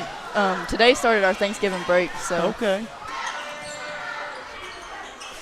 Long 3 outside. That's Cadence Fisher. So how is sports going? it's going good. It's a lot different, but A lot of work. yeah, it's like a job now instead of just playing for fun. Oh, no, it's still supposed to be fun, Connor. It is, but I mean, things ratchet up quite a bit. yeah, So what's the outlook for Maryville College this year? like how good we're going to How be. good are you? Yeah. I think we'll be pretty good. 30-0? Well, we've already lost one, so 30-1 then. 29 and 1. Yeah. So did you see a couple of weeks ago when Maryville College in Missouri beat Missouri, Kelly Harper's team? Did you see that score? Yeah. So the first thing I did was go looking to see if Connor Hudson scored in that game. It was Maryville College. It was Maryville College out of Missouri, wasn't it? Somebody else said the same thing, and I said, I believe that's the wrong Missouri or the wrong Maryville. Good return pass. So how long a break do you get right now, Connor? I go back Friday for practice. We have Okay. practice, and then we're leaving to go to a Thanksgiving tournament Where's that going to be? in Lexington, Kentucky. Ah, just up the road. Yep. That going to be in rough? Taylor Swinson, number 14 for the Highlanders on the floor. At Transy. So, Connor, you've seen a couple of games from this team, and we talked about earlier that it's hard to replace what you brought last year and what Brittany brought last year. But so give us your assessment so far on this team, this young Sky High team. I think they're going to be good. They can go for another district championship if they work at it. Got to be a foul, and was. They play really well together, don't they? And obviously they shoot the ball well. And they share the ball well. Yes, they do.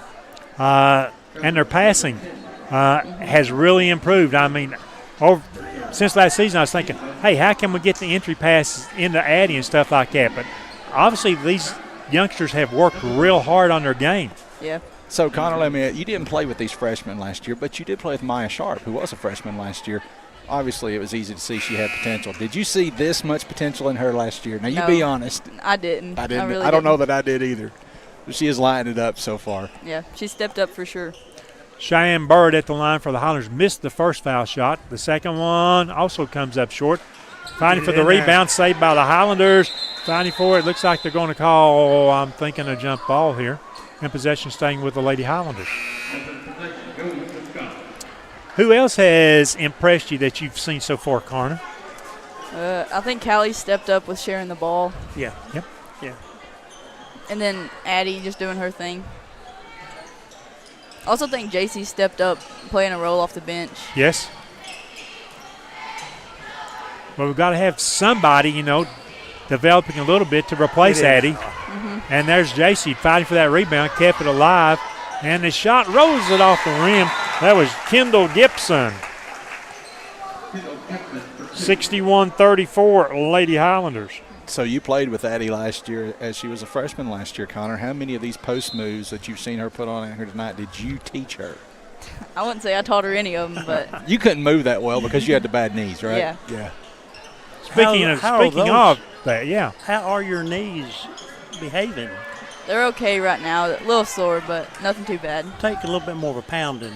Yeah. When we first started, they really got me, but now they're okay. What's a Maryville College practice like compared to your high school practice here? A lot more running. Aha. That's for sure. But I guess you would know about the trainers and training facilities pretty well by now, don't you? Yeah. Well, what are they doing in particular to keep your knees in good shape? I go to the athletic trainer every week, 2 to 3 times a week, and do like therapy exercises basically. And then when we're lifting as a team, because we do that all through the season, they got me doing certain exercises in there to help. So the ones not to hurt, but just the ones to help. Yep. Yeah. So, Connor, as we hit the final seconds of this game, you've got a couple of months as a college player in your belt now. And you already said it, it's a lot more work.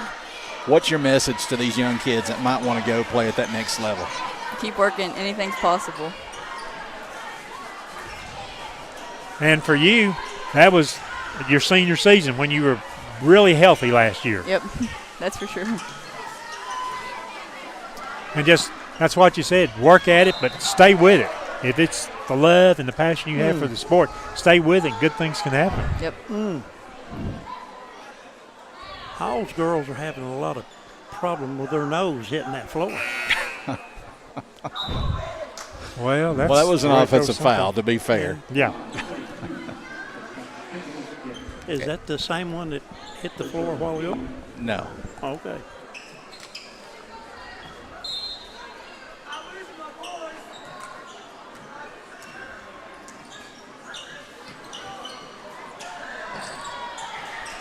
because this game is a little bit of a blowout, Rick, I can do it. And I'm sitting here watching ESPN, and I have watched Houston go from a 62% chance of winning to Tennessee go to a 58% chance of winning. And J.P. Estrella is playing ball tonight. And that's time's left.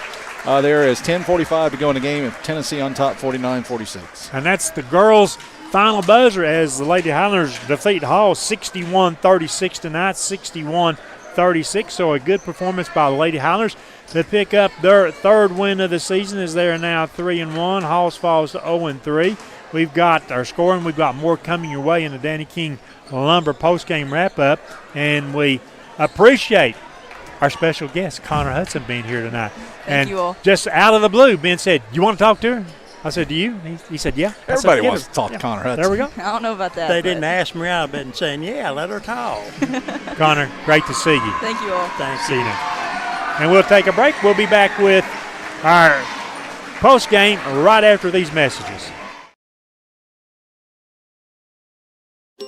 Congratulations to the South Fork Physical Therapy Class of 2026.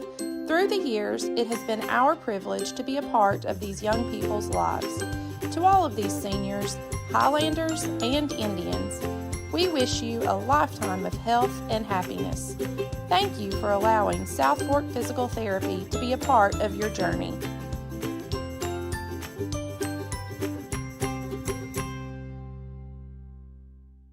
Since 1908, Rogers Group Incorporated has been building more than roads and bridges. We've been building communities. Rogers Group is trusted to deliver the stone, asphalt, concrete, and construction services that keep America moving forward. With over 85 quarries, 55 asphalt plants, 5 concrete plants, and nearly 3,000 dedicated team members across 12 states, we're proud to turn raw stone into the foundation of homes, schools, hospitals, and highways. One thing I love about UCB is that they don't automatically default to no. I think a lot of people think that they shouldn't even come in and talk to us if they're not in the best financial situation that they've ever been in. And that's just simply not the case. I had a customer just yesterday who came in needing home repairs, thought, this is probably going to be a no because I don't have the best score right now, but we were able to consider every factor and get some additional documentation, and we were able to get the loan approved. El Rey is Scott County's home for great Mexican flavor. Located in Oneida Plaza, we're just up the sidewalk from Walmart. From our fresh chips that are made daily to our chicken or beef fajitas that are big enough to share, El Rey uses the freshest ingredients to serve authentic Mexican dishes that will be a hit with the entire family. Stop in before the game on Friday or pop in on Saturday and watch college football on one of nearly a dozen screens while you eat. That's El Rey Azteca, open until 9 p.m. Sunday through Thursday and 10 p.m. on weekends.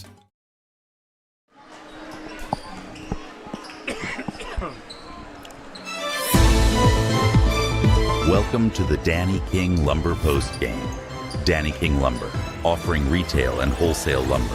Phone 423-569-1430. Danny King Lumber.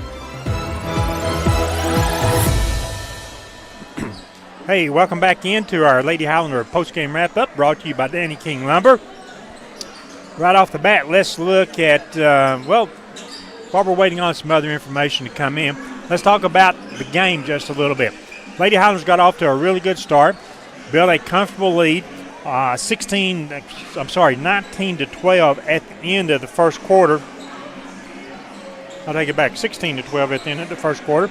They had 17 in the second, 22 in the third quarter, but only 6 points in the fourth quarter, but they had the game well in hand and able to defeat Halls tonight. I just like what we saw from this Lady Highlander team. I like what we saw in terms of hustle, and hustle led to everything else. Taking care of the basketball, fighting for rebounds, looking for your opponents, trying to get your teammates good shots and good open shots, whether they be outside shots or down low, and I just like what the Highlander team did. They played good defense, guys. I mean, they wasn't very few times were they so far out of position that allowed easy buckets for Halls. Yeah, Scott High will have some growing pains this year. There's no doubt about it. They will. Depending on who they play, there are going to be teams that can give them some matchup problems, especially with that lack of size inside. And you get against a team that's got a good post presence and those three-point shots aren't falling, offense could be tough to come by. But nights like this are going to pay huge dividends down the road. This is a pretty good basketball team. It certainly is a good basketball team, and we'll see as we work into our schedule. Remember, Lady Highlanders have 2 games next week, one in Campbell County, and that's usually a team with some size on it. And then also down at Loudon next Thursday night. So that's the look ahead. Let's take a look at the end of the game scoring summary here. We start with Halls. Cadence Fisher finishes with 12 points, 2 made three-point shots, 12 of 12 at the foul line. Bella Wires with 6 points. Brimley Wilson with 14 points, 12 of those in the first half. Marley Baines with 4 points, all of those at the foul line. So they only had 4 players that scored, and you take away Baines, who only scored at the foul line. It's actually only 3 players that picked up field goals for Hall. So I want to say our defense had something to do with that. 36 total points, 2 made free throws, and 3-point shots, and 6 of 6 at the foul line for Halls. They are now 0-3 on the season. And like most teams, haven't played the district game yet. Now for the Highlanders, as we put 3 players in double-figure scoring tonight. Led by Maya Sharp. She had 4 made three-point shots. She was 6 of 8 at the foul line, 6 of 6 in the first half, 20 total points. Carly Branscombe didn't score tonight for the Lady Highlanders. Maya Smith finishes with 14 points, all in the second half. 4 made three-point shots. Yep, correct myself. That's going to change the total later on. 2 for 2 at the foul line, so all 14 in the second half. Impressive, and all 14 of those, I think, came in the third quarter. Callie Strunk with 2 points. Addie Rogers, 13 points, all in the first half, but she didn't score in the second half, and 1 made three-point shot. Cheyenne Bird, 0 for 2 at the foul line, did not score. Amy Llewellyn did not score. Sage Risden with 5 points, 1 of 2 at the foul line. Taylon Swinson, Hope Duncan played, did not score. Kendall Gibson with 2 points, and J.C. Goodman, 5 points, including a 3-point shot. The Highlanders actually make, let me check my math again here, 10 made 3-point shots tonight. They just add up, don't they? That's 38 in 4 games, which is pretty impressive. It's 37 in the last 3 games, 3 consecutive games now with double-digit 3-point shots, which obviously is way more impressive. It certainly is. 61 total points for the Lady Highlanders. We were only 3 of 8 at the foul line in the second half after being 6 of 6 in the first half. So for the game, Lady Highlanders 9 of 14 at the foul line. So quite impressive there. And it's just that you go up and down the scoring sheet, your senior starter did not score. And I can understand that because our best regards go out to her family on the loss of what would be her great-grandmother, I think. And so our best to that family. But, you take that out and then just look at where everybody else scores and the contributions. More than just what we see on the score sheet, it's the contributions we see on defense, or rebounding, and just plain old-fashioned hustle from the Lady Highlanders. So congrats to them. They're now 3 wins, 1 loss on the season. You want to look at some superlatives? Yes. Before you wrap up this post-game report? Let's look at those superlatives. Which one do you want to start with first? How about the First National Bank Player of the Game? Your family, your future, your bank, member FDIC, and an equal housing lender. That's First National Bank bringing you our Player of the Game. I think you got to go with the kid that was just on fire tonight. And, well, there were a couple on fire, but Maya Sharp, what a start to the season for her, and what a game tonight. Perfect, I think, she missed a couple of free throws in the second half, didn't she? Perfect in the first half from the free throw line, and 4 3-point shots. She's really playing well. And Maya Sharp. She handles the ball really well, too. Maya Sharp, sophomore. Okay, cover my thing up there.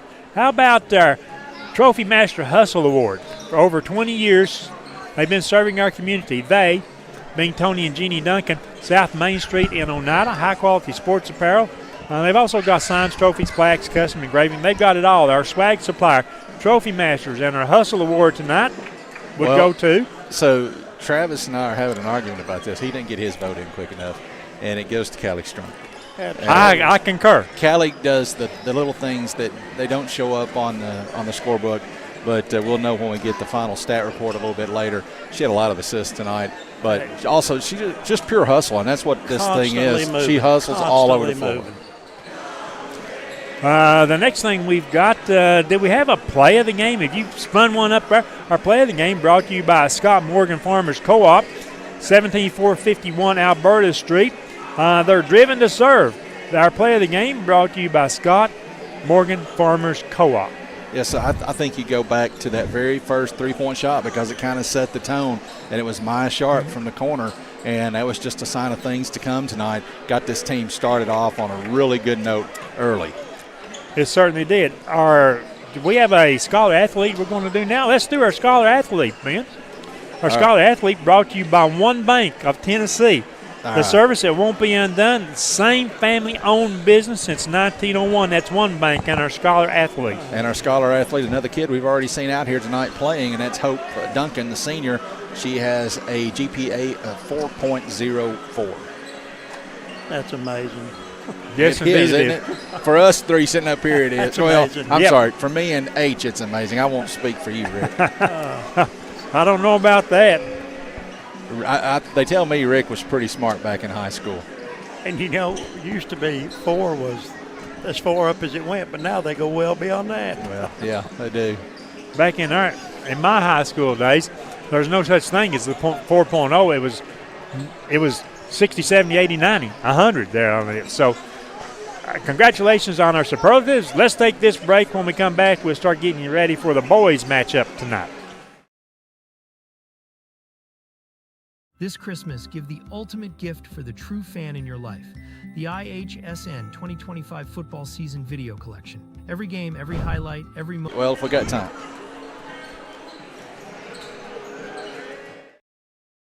This Christmas, give the ultimate gift for the true fan in your life. The IHSN 2025 football season video collection. Every game, every highlight, every moment from this year's Indians and Highlanders football season, all preserved in a retro VHS-style flash drive case, complete with bonus digital access. Available exclusively at Trophy Masters, your one-stop shop for custom shirts, plaques, hats, magnets, and more. Pick up your collector's drive today for just $49.95 and take $5 off anything else. This Christmas, give the ultimate gift for the true fan in your life. The IHSN 2025 football season video collection. Every game, every highlight, every moment from this year's Indians and Highlanders football season, all preserved in a retro VHS-style flash drive case, complete with bonus. This Christmas, give the ultimate gift for the true fan in your life. The IHSN 2025 football season video collection. Every game, every highlight, every moment from this year's Indians and Highlanders football season, all preserved in a retro VHS-style flash drive case, complete with bonus digital access. Available exclusively at Trophy Masters, your one-stop shop for custom shirts, plaques, hats, magnets, and more. Pick up your collector's drive today for just $49.95 and take $5 off anything else in the store when you buy one. Trophy Masters, making memories last, one award at a time. Home-style cooking with friendly service in a relaxed atmosphere. That's Razax. Razax offers breakfast served daily, just like Grandma fixed it, and daily specials like country fried steak, turkey and dressing, and of course, a fish fry every Friday. Razax has a full menu, ranging from quick and easy favorites like hamburgers and club sandwiches to comfort foods like pinto beans.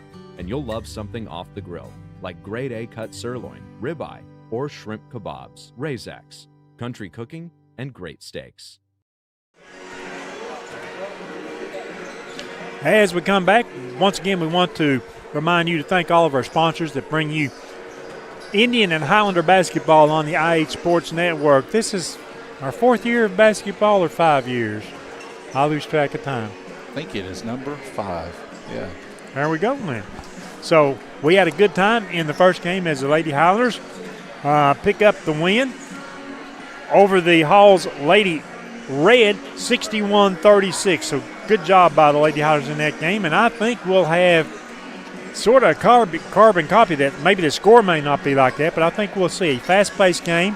I think this is a game that the Highlanders will be able to keep it under control, but what they have to do is not make turnovers. If they'll protect the basketball tonight, I think they've got a real good shot against this Hall's Red Devil team.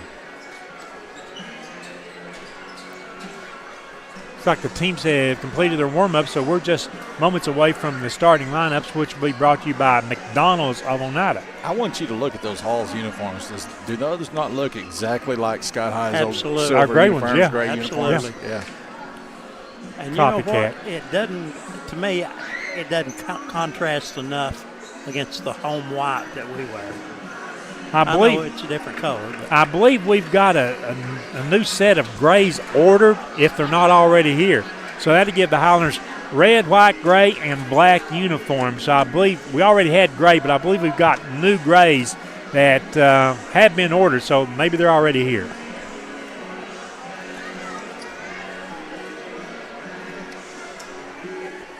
We'll have the starting lineups by the PA announcer here in just a second as Hall's, coached by Brian Stewart, losses to Heritage and Jefferson County, will be introduced first. And once again, starting lineups brought to you by McDonald's of Oneida.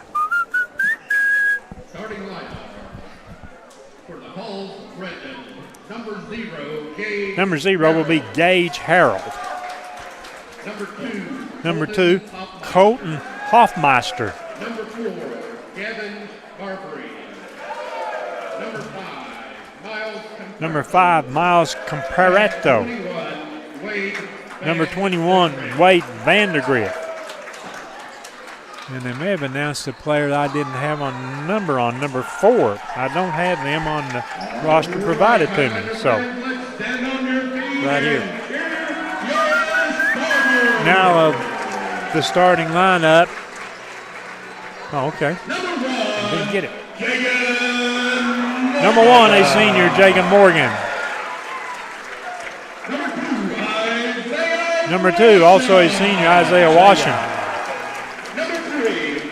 Number 3, Wyatt Lloyd, a senior, by the way. Number 5 will be Landon Washam with number 12, and the final starter is Landon Goodman. Washam, a junior, Goodman, a senior. Let me see that list that you had there just a second ago so I can, apparently I skipped one on my list. And Rick, Landon Washington, the junior, has come out so far this season through 3 games playing like his hair is on fire. Has he got taller this here in the offseason? I think he has gotten a little taller. Mm-hmm. The tip up is going to be controlled by the Highlanders first. That was Morgan with the basketball. Gave it up to Washam. Good ball movement. Highlander basket to our right. The Highlanders in their white jerseys. Hall's in their gray jerseys. On the baseline, that's Isaiah Washam. Back out to Lloyd. Hall's opening in a man-to-man. Highlanders trying to find the weakness. There's Washam outside with the 3. It's no good. Rebound. Going the other way with it will be Hall's.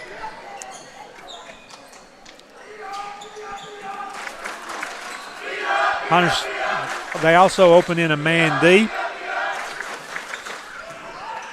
That was Harrell who gave up the ball, trying to drive on the right side. A little comeback outside to Barbary. I think he carried that. From the top of the key, long 3, good. That's a good-looking shot. Yes, it certainly was.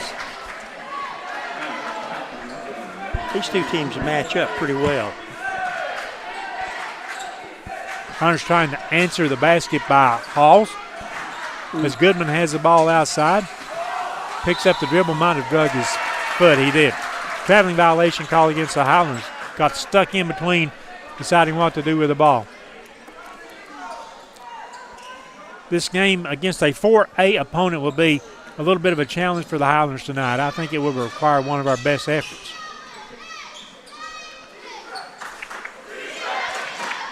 Will come over to handle. That's Hoffmeister. The jumper, top of the key, no good. Landon Washington, the rebound. Gave it up. Low it up the left side. Thought about the 3 and said comes back outside. Loading the 3 out here. That'll be Goodman. His shot no good. And stepping on the end line after the rebound. So it'll be Highlander ball baseline left side.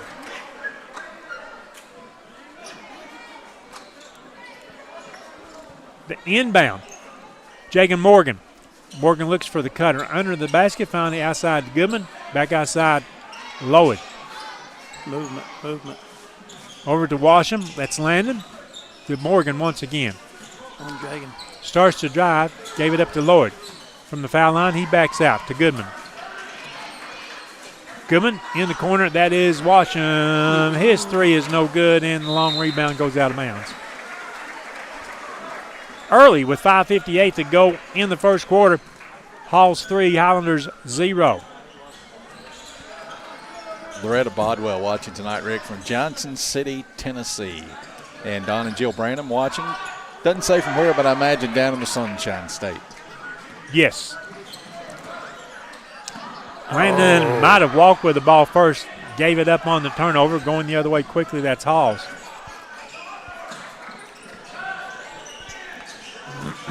Driving off the wing. Gave it up, got it back from the right corner. That three is no good. Fighting for the rebound, Isaiah Washam has it for the Highlanders. Gives it up to Landon. Washam ahead, Landon Goodman. Trying to get the ball back to Washam. It's intercepted the other way. Off the glass, good. Colton Hoffmeister. Tough sledding in there so far through this first 3 minutes offensively for Scott High. This is just a long and active Halls defense. We've not had any work inside the lane on our offensive end. Highlanders basically a 5-out team here in this first quarter. Lloyd with the basketball. Oh, we got away with a moving screen right there. Yeah. Gave it up to Washam. Isaiah shot out of the three, hits the side of the backboard. Quickly, the end of the good block. Morgan got the block. Washam saves it. Ahead it goes to Lloyd. Little stutter step off the glass. Good. Wyatt Lloyd. Good pass over that. Yeah, that all Isaiah started Washam. on the defensive end with a really nice play by Jagan Morgan.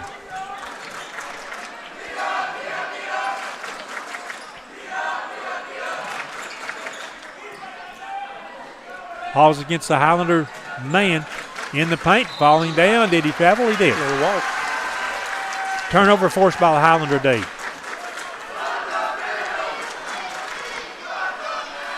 For the Highlanders, Landon Washam, Wyatt Lloyd, Isaiah Washam, Landon Goodman, and Jagan Morgan. Whoa. Isaiah almost had his pocket picked outside to Lloyd. Pass might have been a little casual.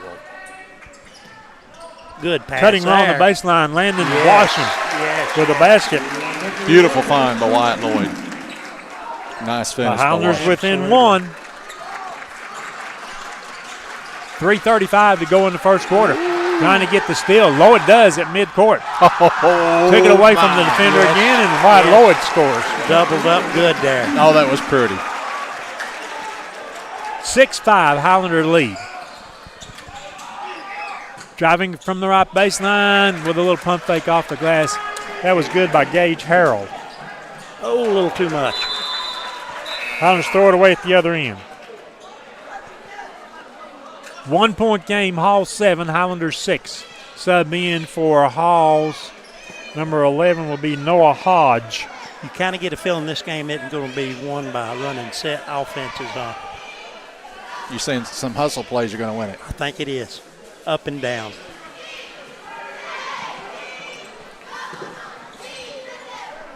Halls with a 1 point lead. Highlander defense trying to get the ball back. From the wing, stepping outside that right elbow, and that shot was good. Got to get a hand up. Comparado.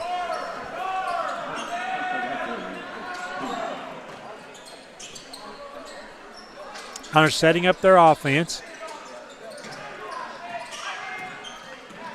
Goodman has it stripped away. It'll be Highlander ball just at midcourt. Well, so far, everything that Scott High's got 3 buckets, and all 3 of them have come off of defensive stops. Yeah. The block shot and then 2 turnovers that they created. So for Scott High, it's got to start with defense. It does. Good. Nice cut inside, and the pass led Lloyd just a little bit. He really, I think, was thinking about the shot instead of corralling the basketball. Yeah, it was sort of an afterthought. 2.5 minutes left in the first quarter. Stepping back behind the three-point line, that shot no good. Should have been basket interference, I think. No call by the official. Quickly in the front court. Down to Morgan in the right corner. To Goodman. Back to Morgan. Dribbling out to Lloyd. Standing behind the key. Looks for the backdoor cut. Lloyd with a pump fake. Couldn't do anything with it. Shoves it to Landon Washam. His shot blocked. Highlanders get it back. That's Goodman. His little running floater through the paint is good. Landon Goodman. Got to give Hall some credit with that man defense. They are really playing well. Holy walk. Around the perimeter, Halls takes it to the left corner. Trying to dive, cut off by Morgan and stepping on the inline. So Morgan's defense forces a turnover. Yeah, Jagan Morgan is really playing. I mean, we talked about Hall's defense. Jagan Morgan's playing nice defense too. Yes, he's doing really well defensively, and his eyes are really open.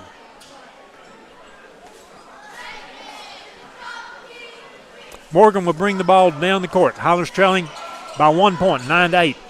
Goodman with the ball. Back to Lloyd. Back to Morgan. Morgan's 15-foot jumper comes up short.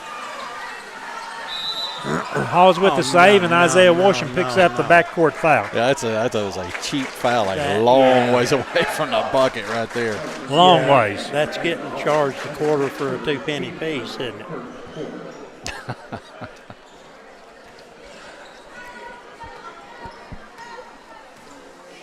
1 minute, 12 seconds to go. First quarter. Hall's leading by 1. The jumper off the right wing, no good. Long rebound, Lloyd. Those long arms just corralling that one. Ahead to Goodman. Landon slows it down. Back to Lloyd again. Now Highlanders will run their motion offense. That's Isaiah Washam. Drives in, uses his pass good. Isaiah Washam. Should have been an and one, right? 1 point Highlander lead. 42 seconds to go in the first quarter. Halls, the jumper no good. Morgan the rebound. Jagan will slow it down. Isaiah to Landon Goodman to Jagan Morgan. Nice move through the paint. Good by Jagan Morgan. Now the Highlanders starting to get more scoring. They're getting a little something cooking here. Something cooking. Something's brewing, Ben. Brought to you by Big South Fork Brewing. How about that? Big South Fork Brewing down on South Main Street. Yeah. Pouring the spirit of Scott County. There we go. And it is. It's starting to brew just a little bit. And you know what's causing this to brew? It is the effort of number 1, Jagan Morgan. It really is. I mean, he's doing it on both ends of the floor. 16 seconds left in the first.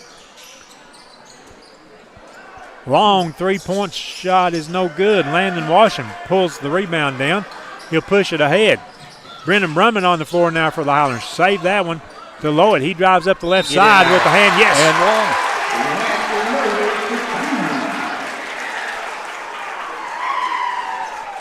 one. Those boys are feeling it a little bit. 14-9 in favor of the Highlanders and White. Well, as good as Halls has played defensively, this Scott High team, so much experience, so much athleticism, and they just keep coming at you and coming at you. They did not panic through the first half of this quarter. White's toss is good.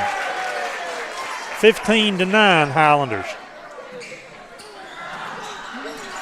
Double team in the backcourt. Long throw that hits the rafter, and after one, it's Highlanders 15 and the Visiting Halls Devils 9. We'll take a break. We'll be back after this message. Scenic Foods is about freshness. With meat cut in-store daily and special cut upon request. A deli that offers fresh meats and cheeses sliced to your choosing. A produce department offering fresh fruits and vegetables. And of course, a full line of competitively priced groceries to meet your weekly shopping needs. Scenic Foods is about value and convenience. Don't have time to cook supper? Try our cheese sticks, pizza, and wings. As well as our fresh-made desserts and side dishes. Need to fill an empty pantry? We have all you need at Scenic Foods, located at 7352 Baker Highway in Huntsville.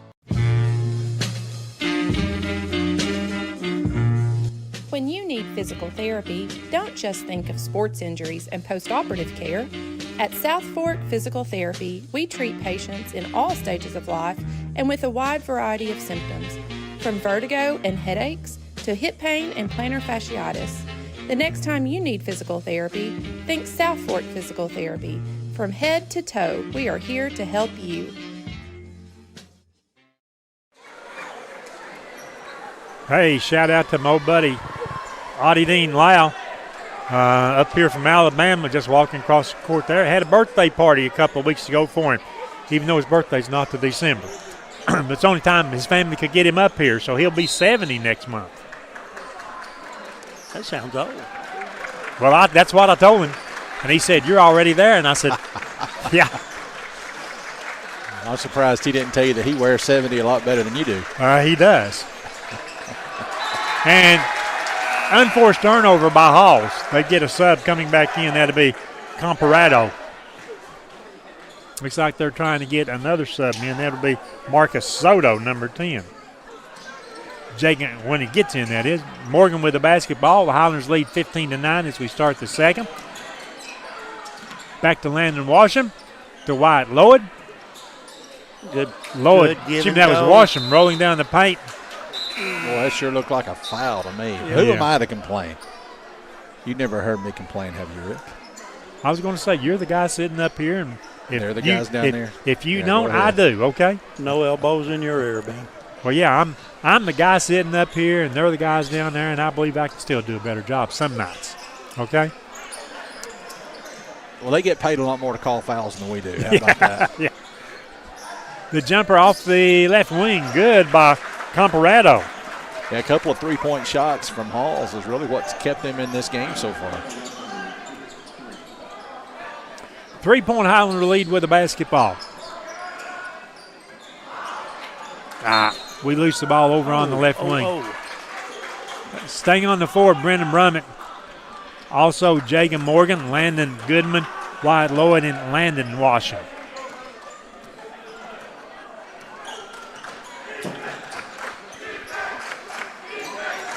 Up the left side. Comparado, his jumper off the baseline. Tough shot. He's about to get hot, isn't he? That was a tough shot. His 10th point. He had to elevate to get that one off. He's a player. Uh-oh. Morgan's pass intercepted. Driving down the easy layup. That's Comparado again. Well, he's like a one-man show out there right now for Halls. He's enjoying it. Got a smile on his face. Why not? 6-0 run by Halls. They lead 16-15. The jumper, no good. Ball tipped. Halls with it.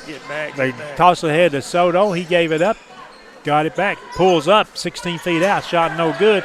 Two Highlanders fight for it. Wyatt Lloyd comes down with it.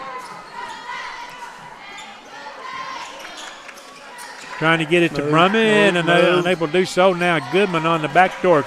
He lost the handle on the ball. That's Soto the other way for Halls. They work it back out. He walked. Yeah. The drive to the basket, no good. Rebound, Jagan Morgan again. Got to settle down just a little bit on offense. That's Landon Goodman working his way inside. Somehow got that one to go up from underneath the backboard. 1 point Highlander lead, 17-16.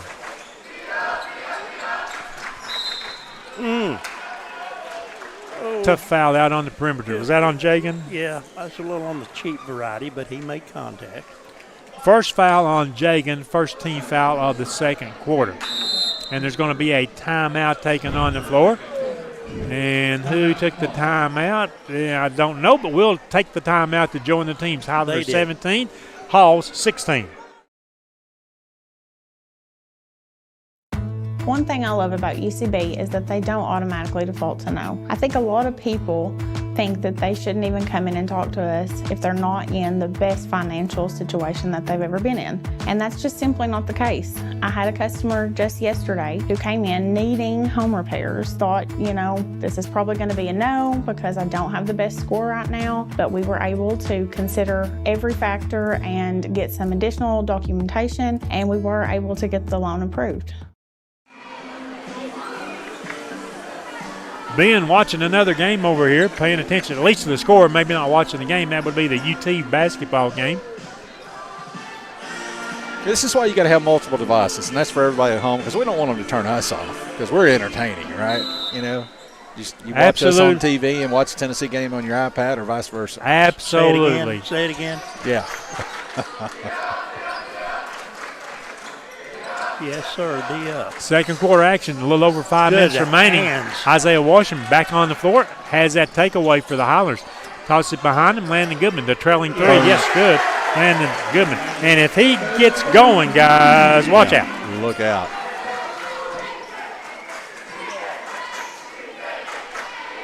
The jumper the other way. It's a three. The fadeaway, a big fadeaway jumper from Compaterado. Compaterado is kind of having a little bit of fun out there. We need to take some of his fun away from him. He enjoys the game. Whoops. Landon Goodman, that three no good, but inside.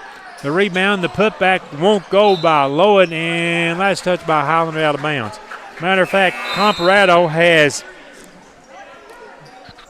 15 of the 19 points. Rick, here's your Helenwood Foods scoreboard update. Yes. Out in Las Vegas on TNT, it has gone final. Number 17, Tennessee 76. Number 2, Houston 73.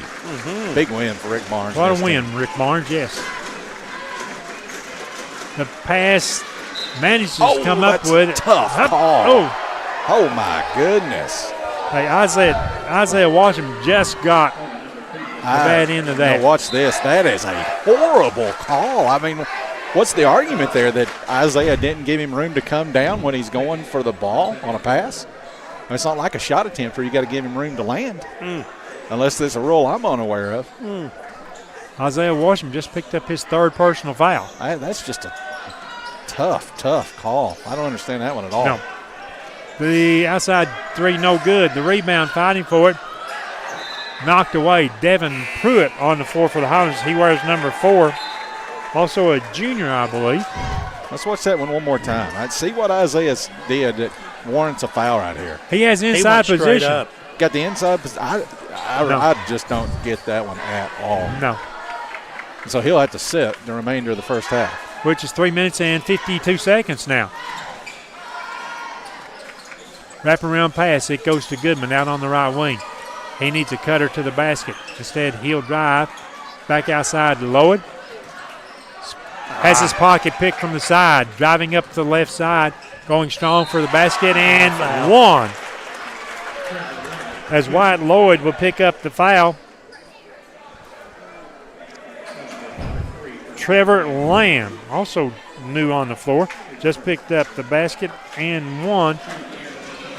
As Halls with that 21-20 lead over the Highlanders at this point. The first foul, the only foul shot, no good. The rebound for the Highlanders is Jacob Lau. And the official all the way across the floor called a walk, right? Did I see that right? Oh, I'm sorry. No. He didn't call a walk. He's telling Halls to sub somebody out of the game. Yep, I think that's what it was. Okay, he made the motion just like he was calling a walk. After that call they made on Isaiah over there, I'm just expecting anything at this point. Yeah. Highlander ball. Halls, 2-2-1 full court press. Lloyd with the basketball. To Goodman. Back to Lloyd. Cross-court skip pass. It goes to Pruitt. A little too tall for him. Turnover Highlanders. We had him open earlier coming up the right side. Scott High just been really sloppy with the basketball. And a lot of that is because of this defense by Halls. They're playing really well. 3:15 to go in the first half.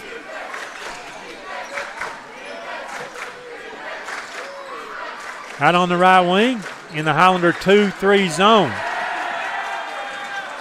Goodman comes up with the steal. His pass cross court, it goes to Lloyd. Down in the corner, that's Morgan. He'll drive baseline. His jumper no good. Fighting for the rebound. Touch last Halls. Highlanders trailing by 1 point with a basketball underneath the basket on the right baseline. Halls with a sub. A little more height going in for Halls. Morgan the inbound. Somebody move. Got it inside. That was loud. Back outside it comes to White. Off the backboard. Good by Lloyd. Great shot. Advantage Highlanders. Long three outside, no good. Rebound. Halls, they'll set up their offense again. Around to the right wing. Another high arching three is no good. Rebound inside and the putback by Gage Harold. That was just pure effort on Harold's part. Lloyd drives the baseline. Got that soft Good touch roll. that time. Good roll there. Had to give Wyatt 10 points in the game. Yeah, we talked about it in the pregame. It's time for Wyatt to break out, and he's breaking out here in this first half. Once again, Highlanders 2-3 zone. They flip it behind him from the right baseline. Shot stays in. Got a nice roll that time for Comparado. Yeah, I'm just about tired of seeing his name called, ain't that hearing the his truth. name called. Lloyd tries the three. Shot is no good.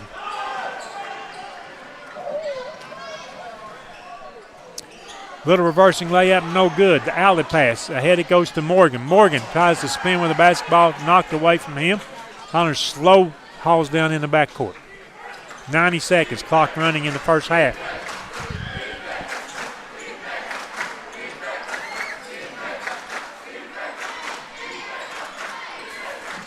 Hall's looking inside.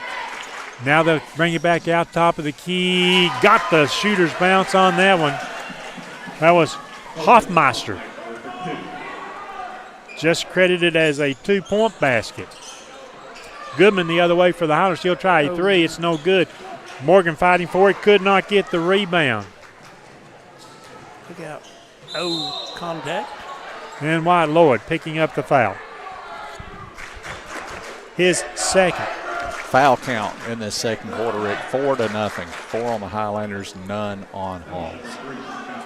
Now, I'm not saying that, they weren't. Well, I know of one that wasn't. Yeah. That's the only one that I would go in the disagreement category, right? Yeah. This is Hoffmeister.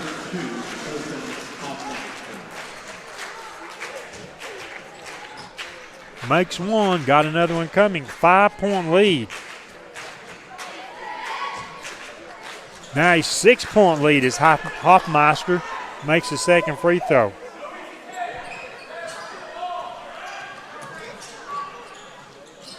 Lloyd ahead, it goes to Goodman. Turns his three, bang. Landon Goodman. Well, we needed that one.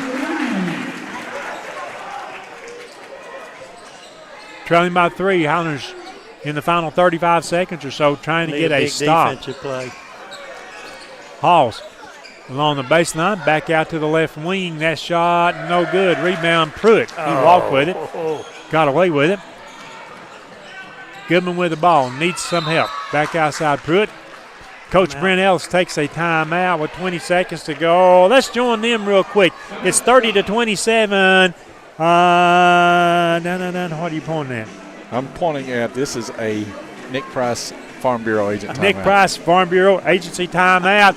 Highlanders trailing by 3. There we go.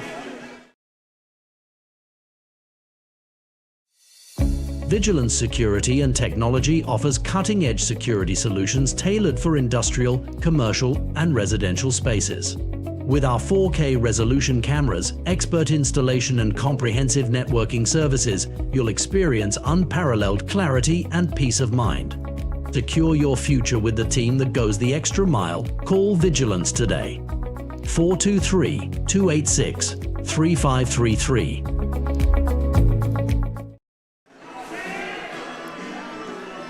Welcome back to Highlander basketball on the IH Sports Network.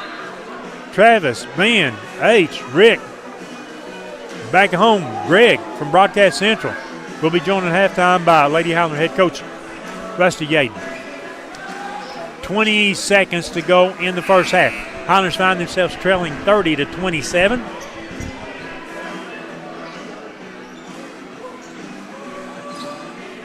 It will be Highlander basketball. They'll inbound between the scorer's table and the Halls bench. Landon Washam to try to get the ball in. He does to Goodman. Morgan outside with the ball. To Goodman. Back to Morgan again. 11 seconds to go. Goodman thought about the long three. Did not take it. Needs help. Over to Lau. Back outside Goodman. Walking down. Stolen, knocked away in the run out at the other end, ahead of the clock. Colton Hoffmeister will get the final basket to give Halls the 32-27 lead over the Highlanders at halftime. 32-27 at halftime, and the Highlanders, after building a lead at the end of the first half, they had trouble, a lot of trouble scoring in the second quarter. Good defense for the Halls group. Well, let's go ahead. We'll take this break. When we come back, we've got our Vantage Point Financial halftime. Don't forget, prepare for all market conditions with Vantage Point Financial. Respect, compassion, integrity, commitment, community. Those are a few of the principles that guide Mountain People's Health Councils in everything we do. We respect our patients and their need for quality health care. We have compassion on those that are sick and hurting and need help. We are committed to do everything we can to help those in need. And we're focused on providing our friends, family, and neighbors with the very best health care available. The superior technology of fiber optics carries a communication signal that is more robust and reliable than older technologies. Connecting homes and businesses directly to fiber optic networks enables enormous improvements in what bandwidth devices are capable of delivering. Experience Highland Communications' world-class broadband, delivered over Highland Telephone Cooperative's fiber optic network to make your online experience extraordinary. Highland Telephone and Highland Communications. World-class connections with a local, hometown touch. El Rey is Scott County's home for great Mexican flavor. Located in Oneida Plaza, we're just up the sidewalk from Walmart. From our fresh chips that are made daily to our chicken or beef fajitas that are big enough to share, El Rey uses the freshest ingredients to serve authentic Mexican dishes that will be a hit with the entire family. Stop in before the game on Friday or pop in on Saturday and watch college football on one of nearly a dozen screens while you eat. That's El Rey Azteca, open until 9 p.m. Sunday through Thursday and 10 p.m. on weekends. Danny's Drugs has been dedicated to providing patients with quality healthcare services since 1966. From our beginnings as a fountain drugstore to our current location on the 4th Lane in Oneida, one thing has remained the same: exceptional service. Our staff of highly motivated and carefully trained professionals understand your needs and respond to them in a personal and friendly manner. Our staff works together as a team to provide the finest patient care available. That's Danny's Drugs, putting patients first since 1966.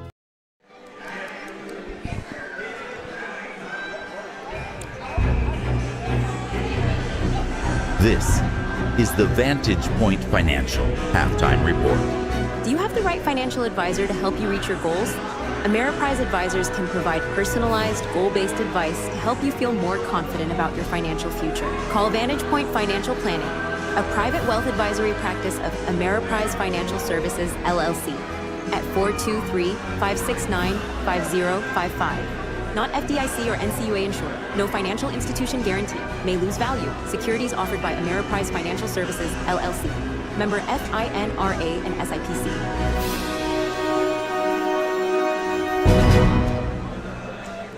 As we come back in the boys' contest, the Highlanders find themselves on the short end of the scoreboard right now as Halls leads 32-27. Let's take a look at the first half scoring. We start with Halls. Gage Harrell with 4, Colton Hoffmeister with 8, Miles Comparado with 14, Trevor Lamb with 2. They have 3 3-point shots in the first half. They are 2 of 3 at the foul line, 32 points for the Highlanders. Jacob Morgan with 2 points, Isaiah Washington with 2 points, Wyatt Lloyd 11 points, 1 of 1 at the foul line. Landon Washington with 2 points, Landon Goodman, 2 made 3-point shots, 10 total points for him. Let's see, Devin Pruitt, Jacob Blau did not score. 27 points for the Highlanders, 1 of 1 at the foul line, 2 made 3-point shots, 32-27 halftime. Halls with the lead. We're joined now by Lady Highlander head coach Rusty Yaden. Coach Yaden, we talked for just a moment earlier, and I was real confident when I said you'd get your 3rd win tonight. Well, I felt like, if we played our game, I felt like we should. Tonight's going to be give everybody kind of a look at kind of where I think we're going to be. I mean, we'll have spurts where we put points up in a hurry, and then we'll have some lulls. But in the long scheme of things, we're trying to play extremely fast, and for 3 quarters it was a very fast-paced game. Then when we started getting everybody in, and it slowed down a little bit. But we want it to be that fast. Hey, Rusty, it seemed like through all that, though, y'all played good defense the entire game. Well, I know my opinion, good defense, and yours is probably different. But we sped them up, okay? Yeah. I felt like we had too many straight line drives to the rim for layups the first half. Yep. And so we've been working on a couple of different things. I don't want to be a zone team, but if we do, we want to get trap out of it. And I think the second half we went to 1-3-1 trapping a little bit, and that kind of, we had a nice third quarter. But we're just giving up through 3 or 4 games now. We're giving up too many just straight line drives to the basket that we've got to get corrected. Yeah, is that because you need other players to sort of come help, leave their player and come help to get in the paint a little bit? Somewhat. In tonight's case, yeah, because we didn't feel like they was a good three-point shooting team. So we should have been digging. I call it digging from the outside a little bit more. And so we got to work on that. But, we've had some opponents where, like South Doyle, we were saying, don't leave. You can't, because they had girls that can shoot the 3 ball real good. So it's just by opponent, but, we do need to get better at that. And one thing is, we're just our guards are so small. They really are. Yeah. And you get a good, strong physical guard, and they can just kind of bulldoze us down in there sometimes. So, we're learning. But you also got to be proud of the way that every game somebody else sort of steps up to be your leading scorer. But tonight you had 3 girls in double figures, and that's with the fact that Addie didn't even score in the second half. Well, that's what we thought. I knew she had 13 at halftime. And that's one thing, Stevie mentioned after the game that so far we don't care who does the work.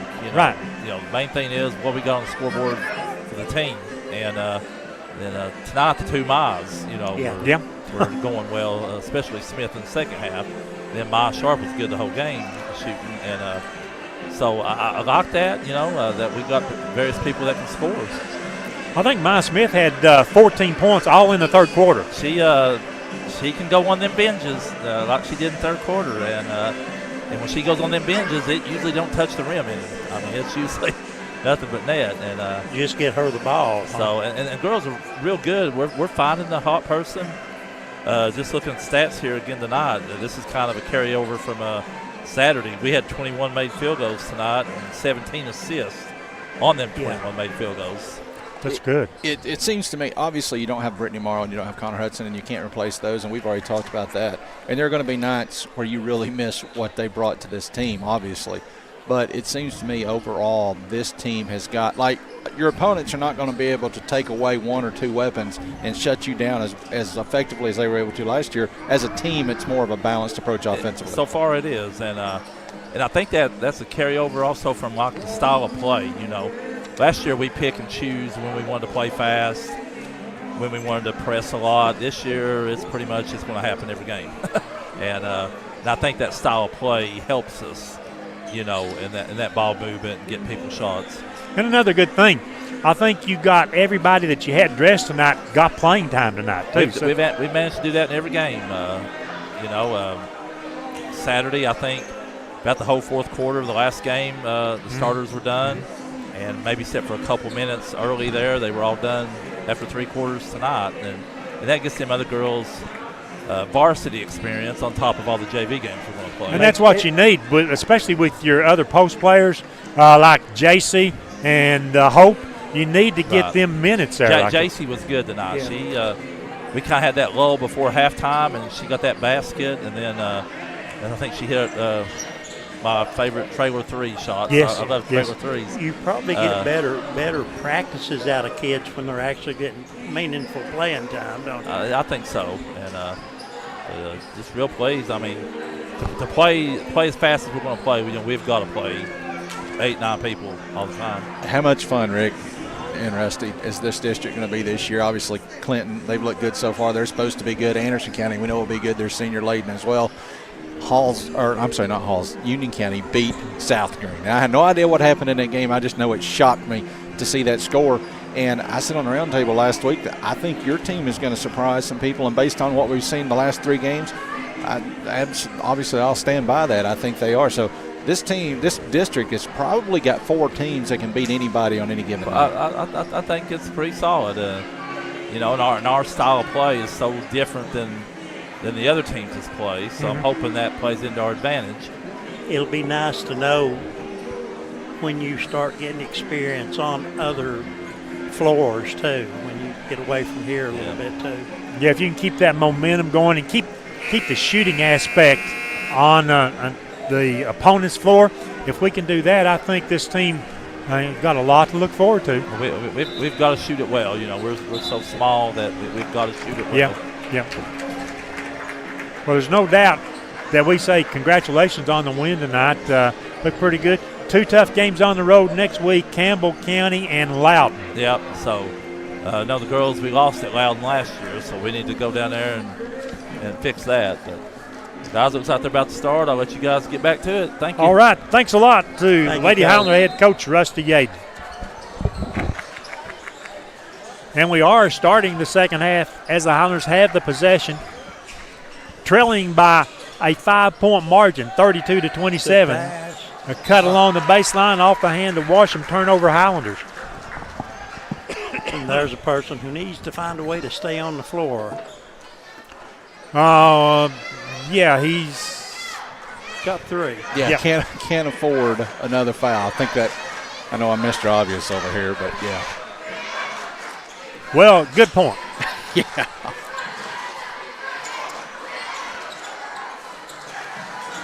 The Highlanders man-to-man coming out in the third quarter, trying to get a stop. That shot no good. To rebound Jagan Morgan.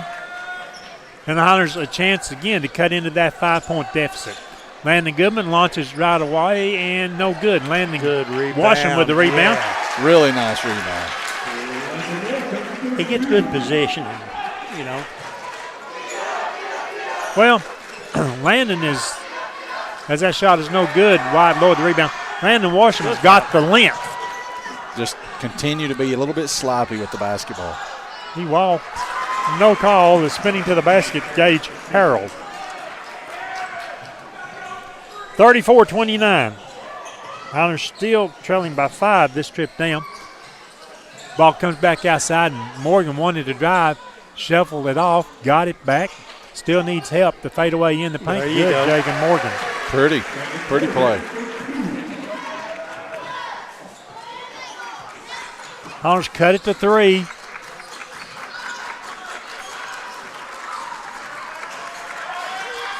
Be interesting. I'd like to have known what Coach Ellis said to this team in the locker room, because really that's the first time they've been trailing at half so far early in the season. Washington chasing it down. Got the foul by the official. I think he probably said a little something about Comparado. No doubt. I guarantee you they were working on a way to deny him the basketball because, man, he was unconscious in that first half. Vandergrift with the foul.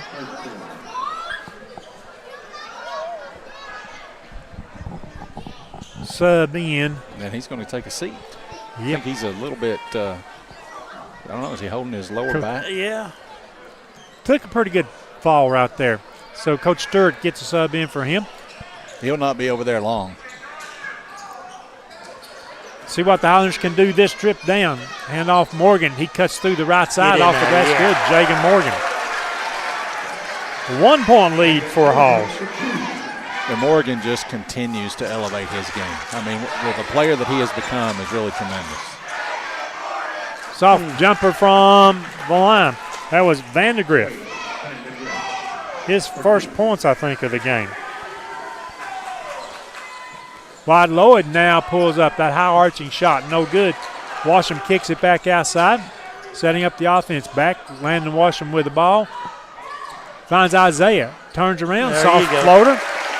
And that's 4 second chance points in this third quarter because of Landon Washam. Oh, he walked. I know he did. They call the jump ball, but they get it.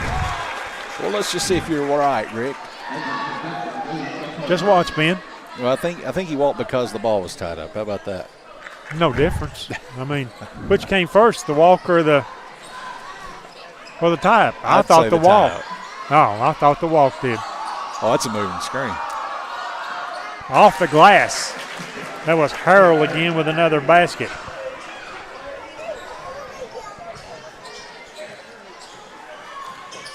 Isaiah out to Landon Goodman. Back to Isaiah down in the right corner. Gave it up. Isaiah out of the corner. Hit the backboard. Wyatt Lloyd's there with the rebound. Soft little floater. It got a roll. And that time Wyatt Lloyd getting in there at the offensive board. That's now 6 second chance points in the third quarter. Highlanders can keep it within 1 point, but they keep letting Hall score at the other end. Not that time. Good defense inside. Morgan and Landon Washam. Morgan has it stripped away. Driving down the court, and they're going to give him credit on the continuation, him being Hoffmeister. And Hoffmeister will be at the line for the +1. Scored a few points, but we're just not getting the stops. Well, and when we get a stop, they get it right back on the turnover. Yeah. Too many turnovers, I think, for Sky High here tonight. And again, as I said earlier, a lot of that credit goes to Halls. They're a really good defensive team. They use their length well. We have had sections of this game where we've just not passed the ball well at all. I would agree with that also. Hoffmeister makes it a 4-point game now, 41-37, with his 2 and 1. Washam, long pass ahead. This would be Morgan. Wanted to drive, cut off. Back outside Isaiah Washam. Lowett spins inside the paint, backs his opponent down. Comes up short off the glass. Lead pass, Halls. They run the ball coast to coast with it. Scoring at the end will be Hoffmeister again.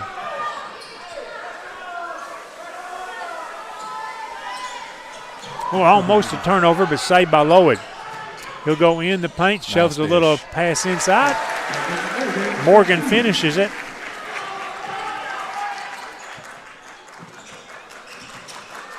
Trying to get another stop. We cannot, as Comparado scores his first point of the second half. 45-39. Lloyd drives, shoves it back outside Landon Washam. His shot from the wing is no good. Halls is doing a better job in transition. There's a foul on the drive by Hoffmeister.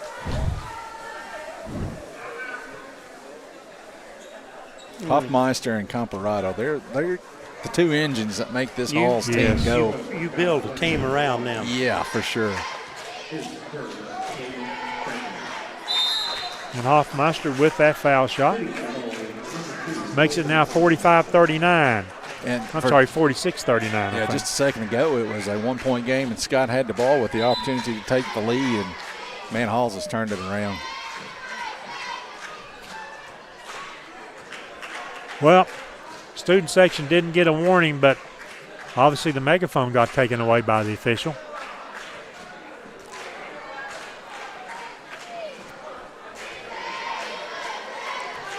Second toss by Hoffmeister. That one also good.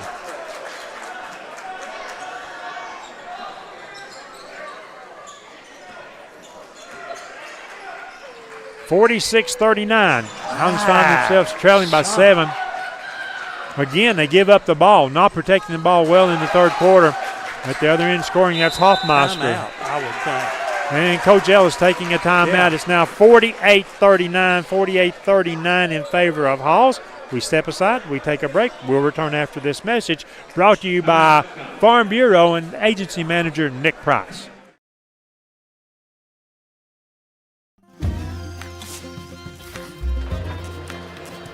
If you're a DIYer, Lumber King is your supplier. Equipment and tools, we got it. Paint and cleaning supplies, we got it. Rugged apparel and lawn care, we got that too. Visit us at 20359 Alberta Street in Oneida, Tennessee to make all your DIY dreams come true.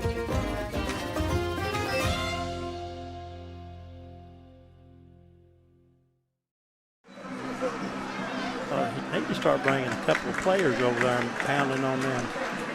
Highlanders take a timeout. Coach Ellis has 3 timeouts remaining. Halls, Coach Stewart, he has 4 timeouts remaining.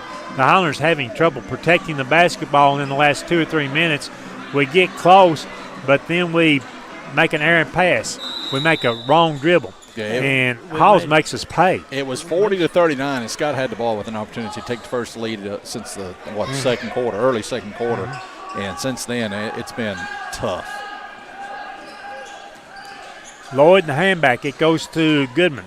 He'll power around his defender with the left hand, put up the shot. It's no good, but he will shoot two.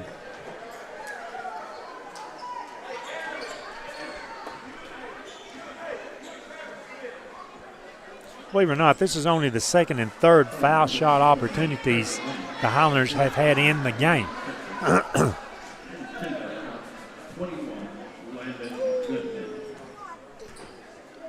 You got to start somewhere to get back in it.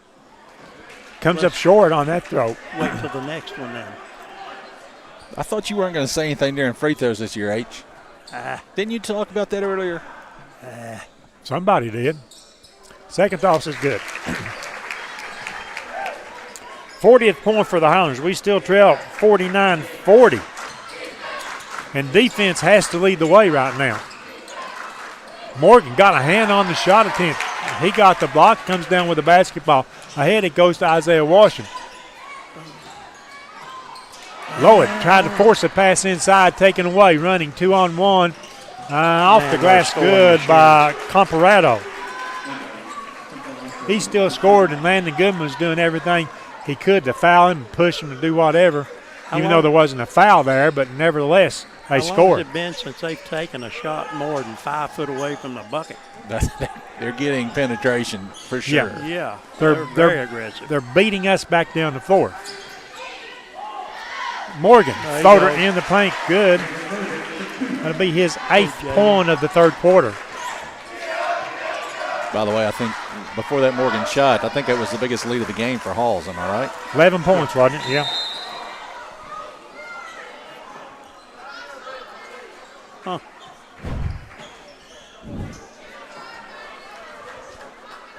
Here's another look at that shot by Morgan. I mean, every time Scott High has needed something to spark them tonight, Jagan Morgan has been there. He's had a really good game. I'm not sure what his point total is now. 10 total points, but what? But he's 6 or 7 rebounds? Yeah, rebounding, stealing the ball, and he's really had a nice impact on this game.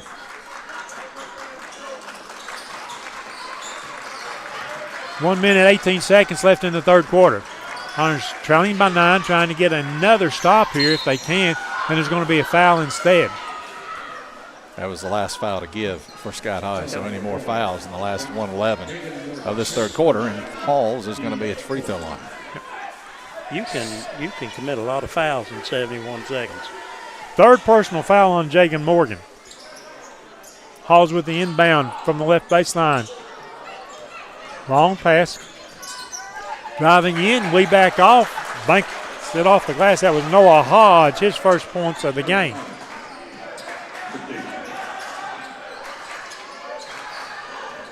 Landon Washington to Jagan Morgan. Couldn't get his shot off along the baseline. Isaiah Washington now trapped along the baseline. Needs help out to Morgan. Jagan. He'll try a three. High arching shot. No good. Brendan Brummett kept it alive. And they're going to call him over the back on the foul.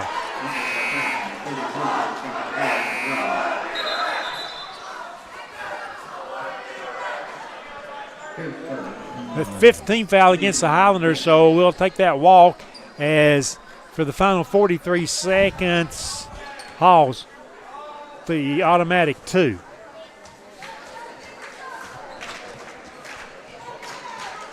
Trevor Lamb. Lamb's first toss short. That's kind of a ball don't lie free throw, right? Yeah. Oh, by the way, that's our first use of that term this season. Second foul shot. The ball really don't lie. Austin Morrow has got a trademark on that phrase, by the way. I'll have to pay him royalties. Foul from behind. Brendan Brummett will shoot 2. Yeah, I didn't think that call was going to come there for a minute, and you was about to see me come unglued for the first time this season. Wouldn't have been the last time, I'm sure. I think you're waiting for a road trip to come unglued. We don't have many road trips this year. Not till postseason anyway. First toss by Brennan is no good. It's still Hall's 53, Highlanders 42. Hall's trying to get a sub in. They do. Gage Harrell checks in. Gives them a little more height. And Brendan Brummett tries to make the back end of 2. This toss up, no good. Rebound kept alive by Isaiah Washington. The Highlanders recovered, set up their offense. 30 seconds left in the third quarter. Wyatt Lloyd in the paint. Floater with the left hand, good. Wyatt Lloyd. Cut it to 9.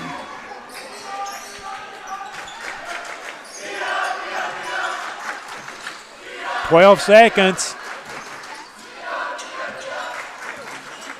Hall's with the advantage. They'll try to take the final shot. Shot is no good. Ball's batted around.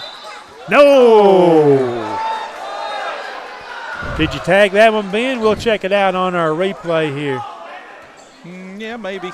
Maybe off of Brummett. Maybe off of Brummett, yep. 2 seconds to go. Long three, in and out, no good. So after 3 quarters of play,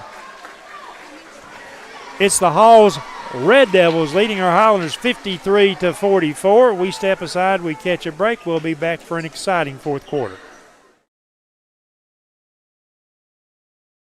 Home-style cooking with friendly service in a relaxed atmosphere.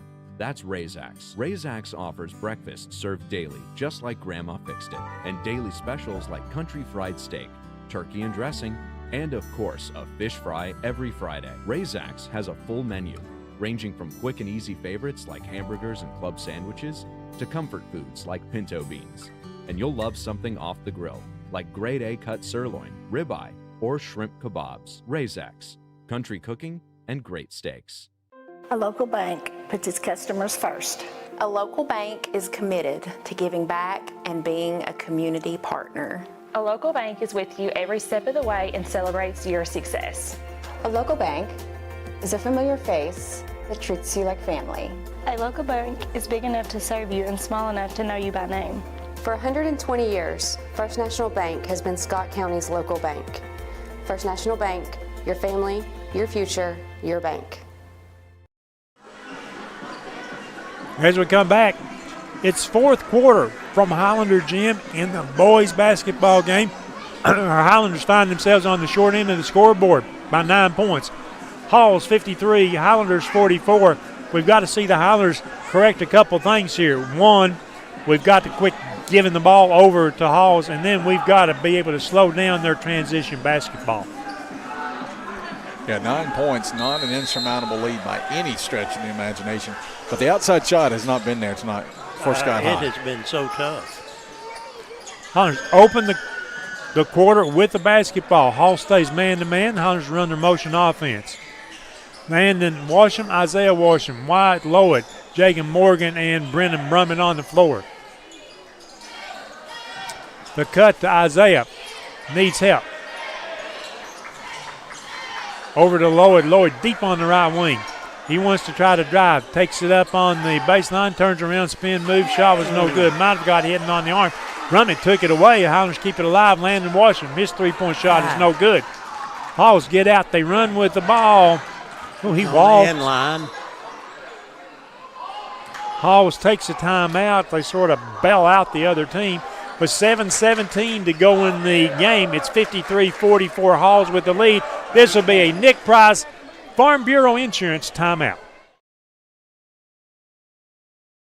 This Christmas, give the ultimate gift for the true fan in your life, the IHSN 2025 football season video collection. Every game, every highlight, every moment from this year's Indians and Highlanders football season, all preserved in a retro VHS-style flash drive case, complete with bonus digital access. Available exclusively at Trophy Masters, your one-stop shop for custom shirts, plaques, hats, magnets, and more. Pick up your collector's drive today for just $49.95 and take $5 off anything else in the store when you buy one. Trophy Masters, making memories last, one award at a time. It will be Hall's basketball. They'll inbound beside their bench. Same five on the floor for Coach Brent Ellis. We play man-to-man from the top of the key. Long three, no good. Rebound, Brummett. He gave it up to Lloyd. He'll bring the ball up the right side. Highlanders have to make every possession count now. Value the basketball. That's Isaiah Washington driving around the right side. Draws a foul. I'd say that's probably a good possession. Yep.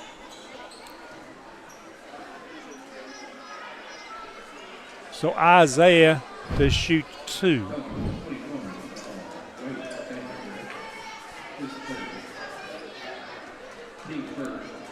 Isaiah Washington, first foul shots of the game. That one good. That's how you do it, 1 point at a time.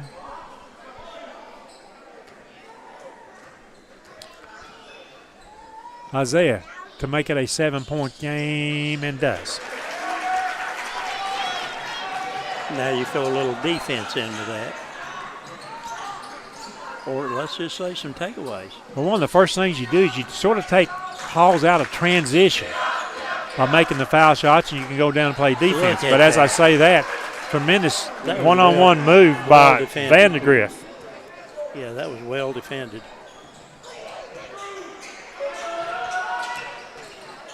Washington needs help. The back door along the baseline.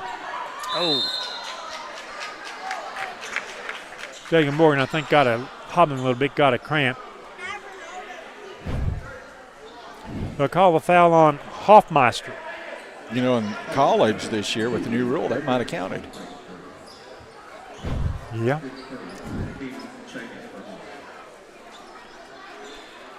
Isaiah to inbound the basketball. To Goodman out of the left corner, shot no good. Landon Washington kept it alive. Another offensive board for Washington. The three-point try again. Yeah, got a roll that time, Landon Goodman. Finally, an outside shot goes down. Highlanders within 6 with 6 minutes to go in the game. The jumper from the left corner. We can't make him and let the other team get him. That was Comparado. No, we just left Comparado all alone, and I don't know how you do that. Highlanders scored at the other end. Who made that shot? Huh? Who made that shot? Oh, for us? Yeah. That was Washington. Landon. Yeah. The miss and the rebound, Landon Washington. So a basket at one end, rebound at the other end. Highlanders trailing by 7. This could be a 5 or a 4-point game after this trip. Off the glass, tough shot by Jagan Morgan. Great shot.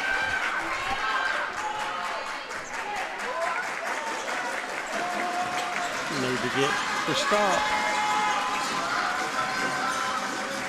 Clock is approaching the 5-minute mark. He walked. He sure did. His shot was no good. Ball tipped up. Washington chases it down. Isaiah will push it ahead. It goes Landon Washington. Needs help. Back to Isaiah. He'll dribble back outside. Off the left wing. Driving in. That's Morgan. Soft layup on the drive. Good. Jagan Morgan. Timeout on the floor taken by Halls. It's 58-55. This timeout brought to you by Nick Price, but in saying that, there's a little something brewing. Yeah, something's brewing. Brought to you by Big South Fork Brewing Company, pouring the spirit of Scott County.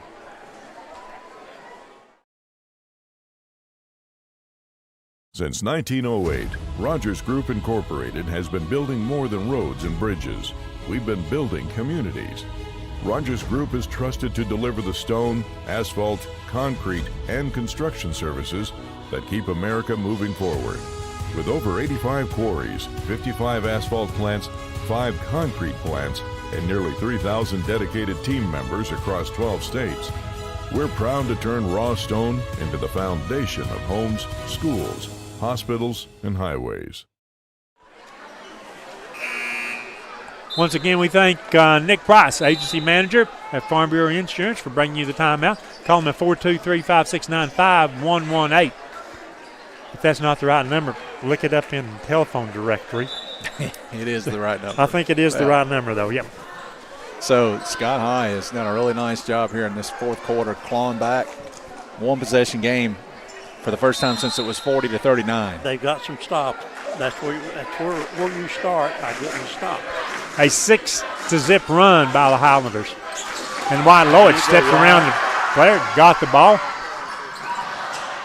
Dribble knocked away from him. It's on the floor, fighting for it. Jump ball call, possession arrow toward Halls. And there's nothing easy against this Halls team. No. They're so disciplined, well coached, and just do a nice job. And they are so active.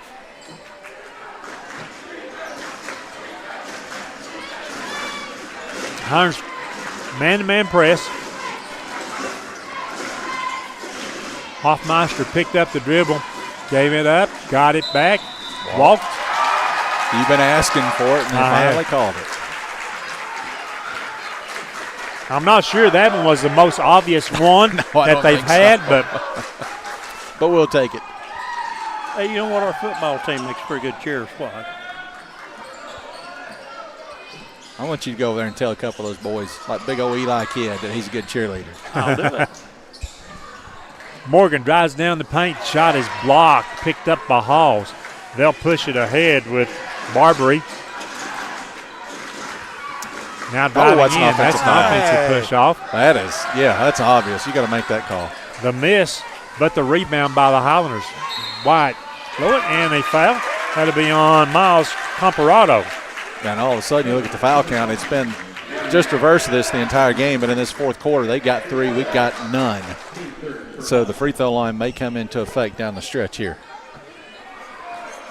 3-point deficit Highlanders. We can tie on this possession. It looks like Halls instead will take a timeout. They'll have 2 remaining. This is, once again, a Farm Bureau Insurance timeout.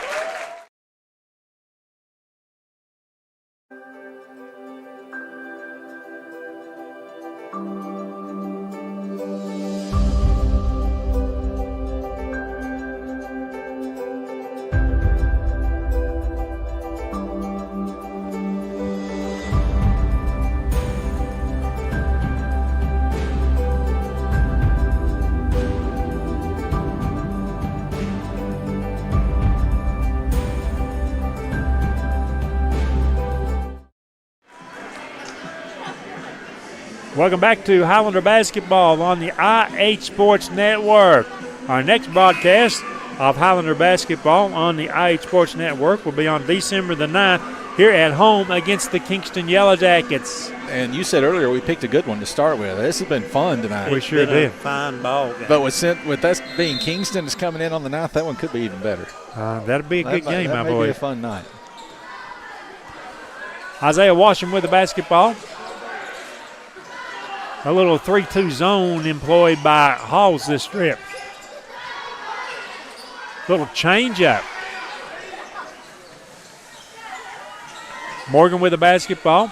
Back outside, Goodman.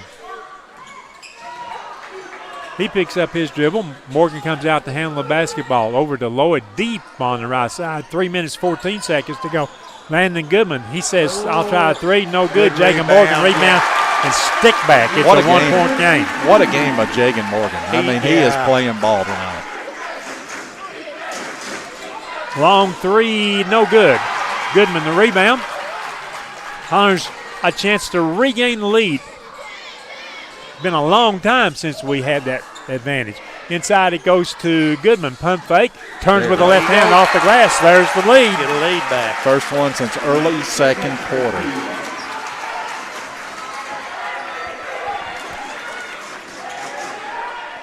The jumper no good. Lowered the rebound. Highlanders a chance with 2.5 minutes to go to expand their lead, but we don't have to be in any hurry.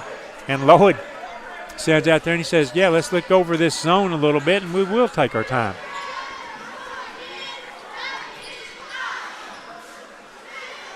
I like what the Highlanders are doing. They're being protective of the basketball, also knowing what they want to do, which is get a good shot.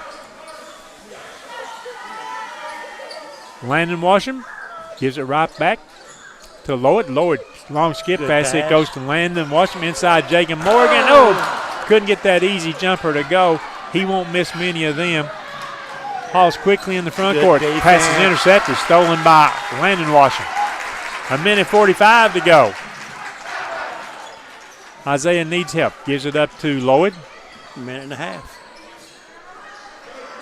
Over on the left side, and the Hunters get it down in the corner. Pass inside Isaiah Washington, back to Landon Goodman. His three out of the corner is tipped up, coming out with a ball.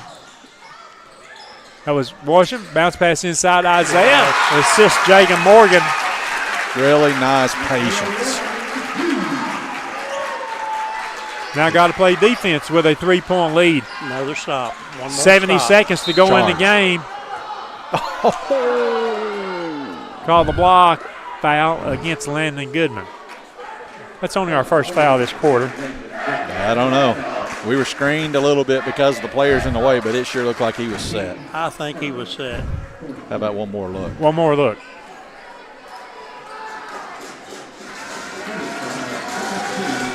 I think that's a charge. I do too. Colton Hoffmeister at the foul line. First is good. It's a 2-point Highlander lead. But what a comeback for Scott High, down 11 at the end of the third quarter. And they just clawed and clawed and fought and scratched. And here they are with an opportunity to win the game. Second toss, also good. 61-60 Highlanders. In the middle, it goes to Washington. Ahead to Morgan. Morgan's pass had Landon Washington breaking underneath the basket. Oh, no. A timeout taken by Halls. He's down to We'll step aside with 59 ticks left on the scoreboard. Highlanders 61, Halls 60. This is a Farm Bureau Nick Price timeout. One thing I love about UCB is that they don't automatically default to no. I think a lot of people think that they shouldn't even come in and talk to us if they're not in the best financial situation that they've ever been in. And that's just simply not the case. I had a customer just yesterday who came in needing home repairs, thought, this is probably going to be a no because I don't have the best score right now, but we were able to consider every factor and get some additional documentation, and we were able to get the loan approved. Word. Welcome back to Highlander basketball. Right now, how about Highlander wrestling? The Highlander wrestling team on the road tonight, I think over at Gibbs maybe. Anyway, they beat both Gibbs and Carter tonight. Both district wins for the Highlander wrestling team. Way to go. So we're going to have those district duels coming up on down the road in January. And got an opportunity to bring some hardware home, this team does this year. They sure do.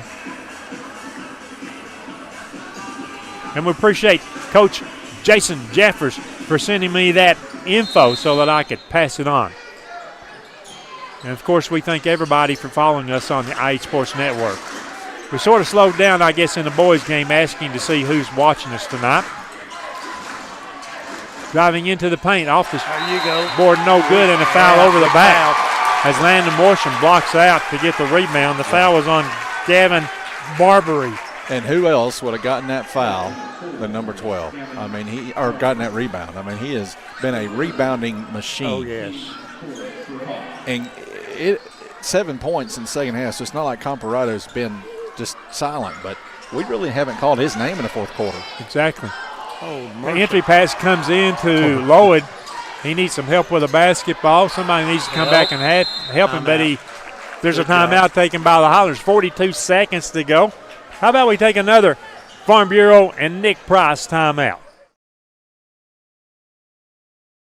Scenic Foods is about freshness, with meat cut in-store daily and special cut upon request. A deli that offers fresh meats and cheeses sliced to your choosing. A produce department offering fresh fruits and vegetables, and of course a full line of competitively priced groceries to meet your weekly shopping needs. Scenic Foods is about value and convenience. Don't have time to cook supper? Try our cheese sticks, pizza, and wings, as well as our fresh-made desserts and side dishes. Need to fill an empty pantry? We have all you need at Scenic Foods, located at 7352 Baker Highway in Huntsville. Welcome back to Highlander basketball on the IH Sports Network. Once again, I mentioned the crew. Travis behind our camera, Ben, H, myself, Rick, Greg in Broadcast Central, and our entire listening audience spread out all over America, maybe the world tonight. The Highlanders against full court pressure. Had the ball inbounds. Isaiah Washington has the ball batted away from him, but last touch by the Gibbs player. The Hawks player, Hodge. 34 seconds. Oh, you can see it on your screen. I'm sorry. I don't think that Halls has played anything other than that man tonight, have they? They went with a zone, a 2-3 zone earlier, I think, in the fourth quarter, coming out of one of their timeouts. They're going to have to foul here real soon. And there is the first foul. That would be Noah Hodge. That would put the Highlanders at the line, the automatic 2. And as bad as I hate to say it, but this part of our job right here, free throws, important. Isaiah Washam, the first is nothing but net. 62-60 Highlanders.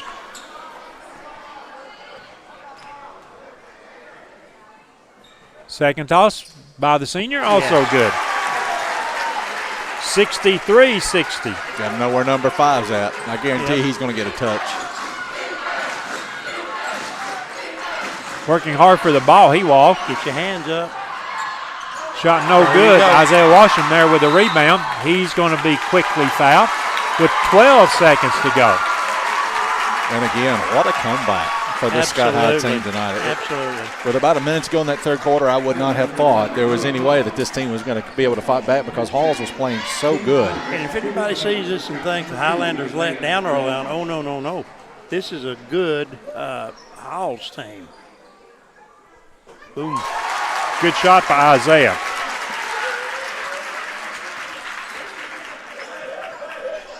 One 64-60. One shot can't win it. Second toss, Isaiah good. And how about Isaiah? 6 of 6 at the line tonight. 8 of 8 at the line, I'm sorry, in the second half. He's actually 6 of 6 in the second half. Okay, well.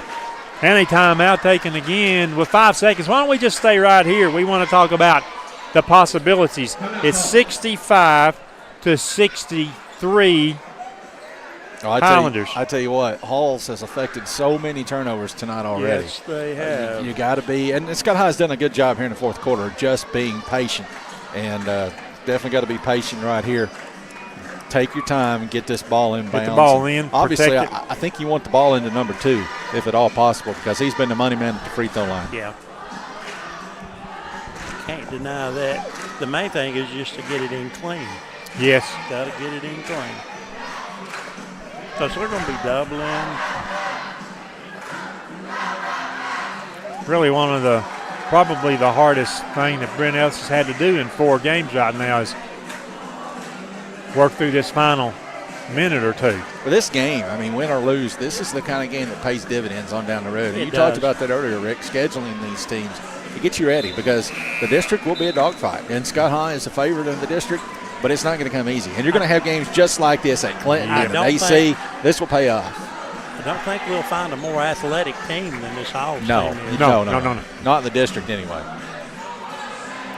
With 6 seconds to go in the game, the Highlanders lead by 2, 65-63.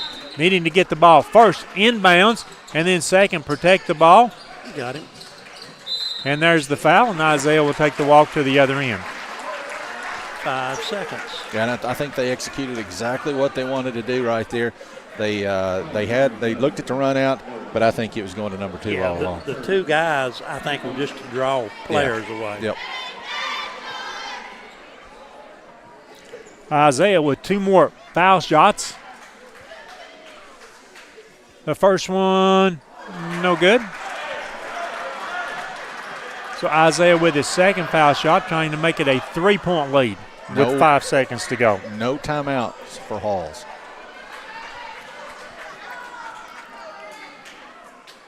Second toss. That one rolls up and over the front iron. Good. 66-63. Get a hand up. The jumper no good. Rebound and the game.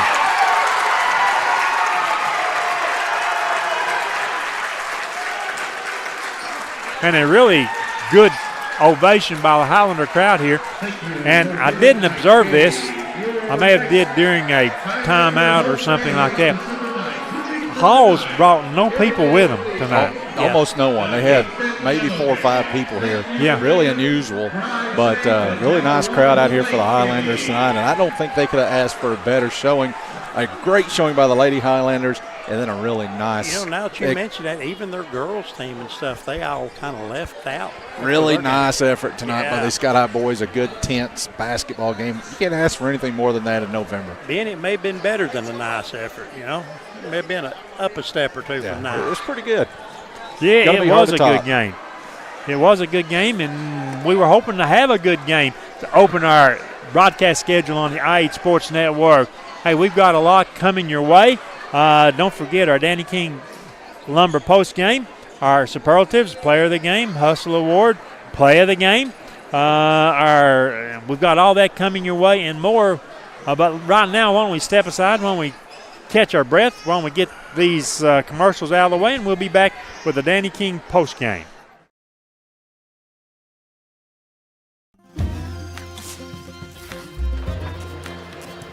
If you're a DIYer, Lumber King is your supplier. Equipment and tools, we got it. Paint and cleaning supplies, we got it. Rugged apparel and lawn care, we got that too. Visit us at 20359 Alberta Street in Oneida, Tennessee to make all your DIY dreams come true.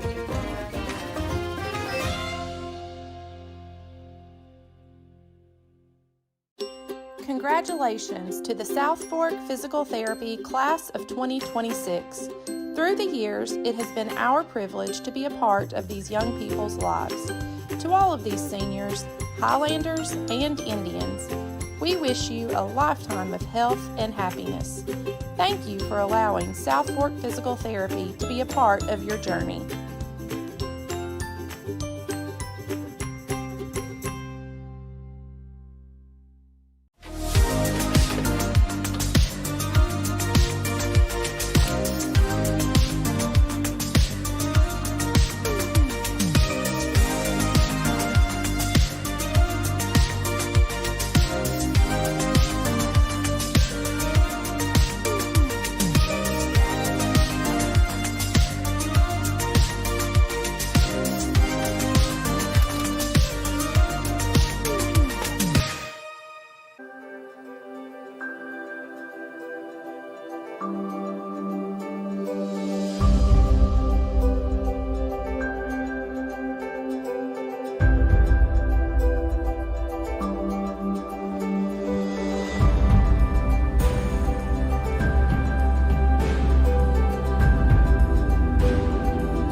As we come back to Highlander Gym.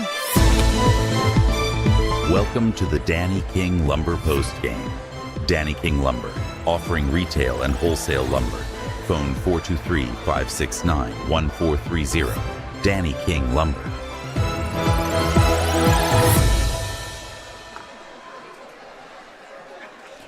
Danny King Lumber bringing you our Highlander post game tonight.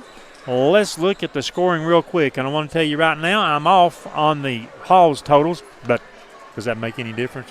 Well, they didn't have anybody here, which means they probably got some folks watching us. I tried to do the best I could. How about that? I really expected Woody here tonight, but he was a little under the weather. He'll be here on our next broadcast. Let's look at the scoring for the Red Devils, who, with the loss tonight, they'll fall to 0-3, but I'm going to tell you what, this team's going to win some games. Being Halls, they're going to win some games because I like the way that they play ball. They play great defense.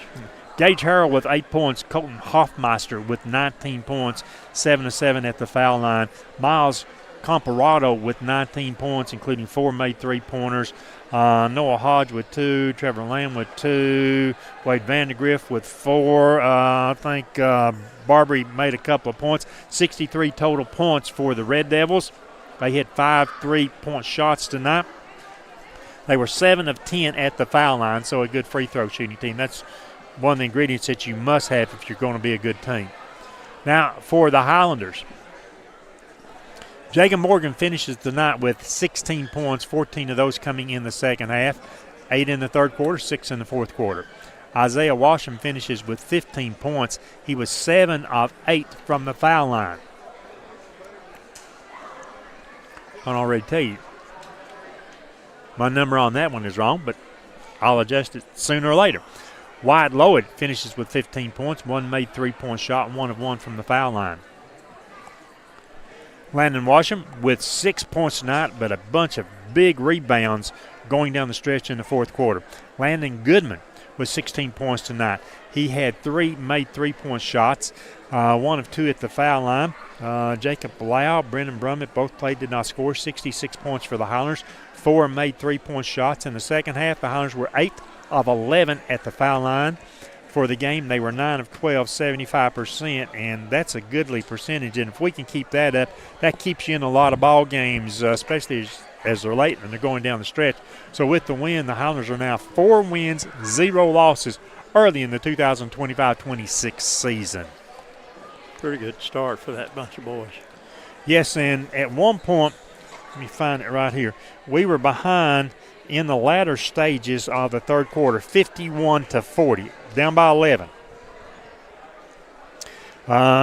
We kept clawing and clawing. In the fourth quarter, we got back to within 5 at 58-53.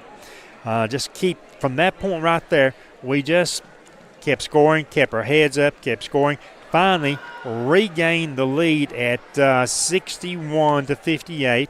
Then 62-60, 63-60, and then the final 66-63. So composure in that last 3 or 4 minutes by the Highlanders. You look at some superlatives? Yeah, let's do some superlatives. So before we do that, let me tell you that unofficially we got Wyatt Lloyd with a double-double tonight. He had the 15 points you mentioned. Also 10 rebounds tonight for Wyatt Lloyd. Yeah. Good.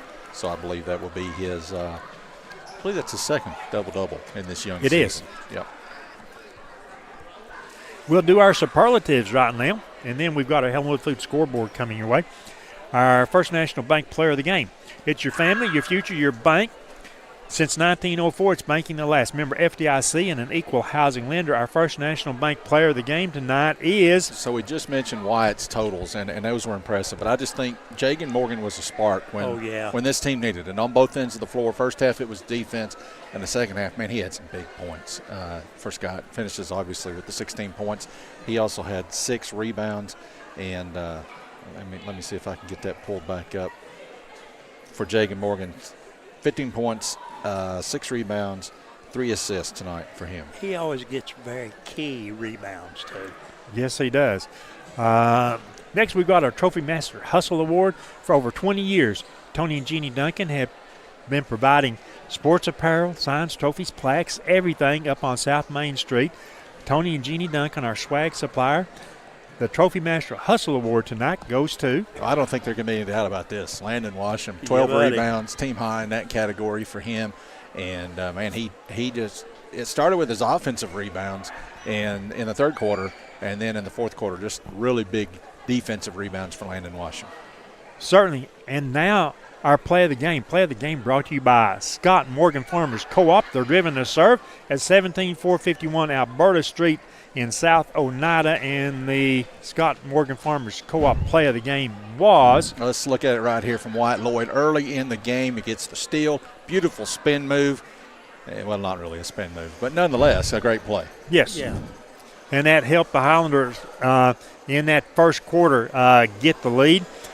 We trailed at halftime. We trailed at the end of the third quarter, but I guess it's all about what you do in the fourth quarter, and that's what the Highlanders did in the fourth quarter, actually outscoring Hall's 22-10. So that's a great comeback in the fourth for the Highlanders.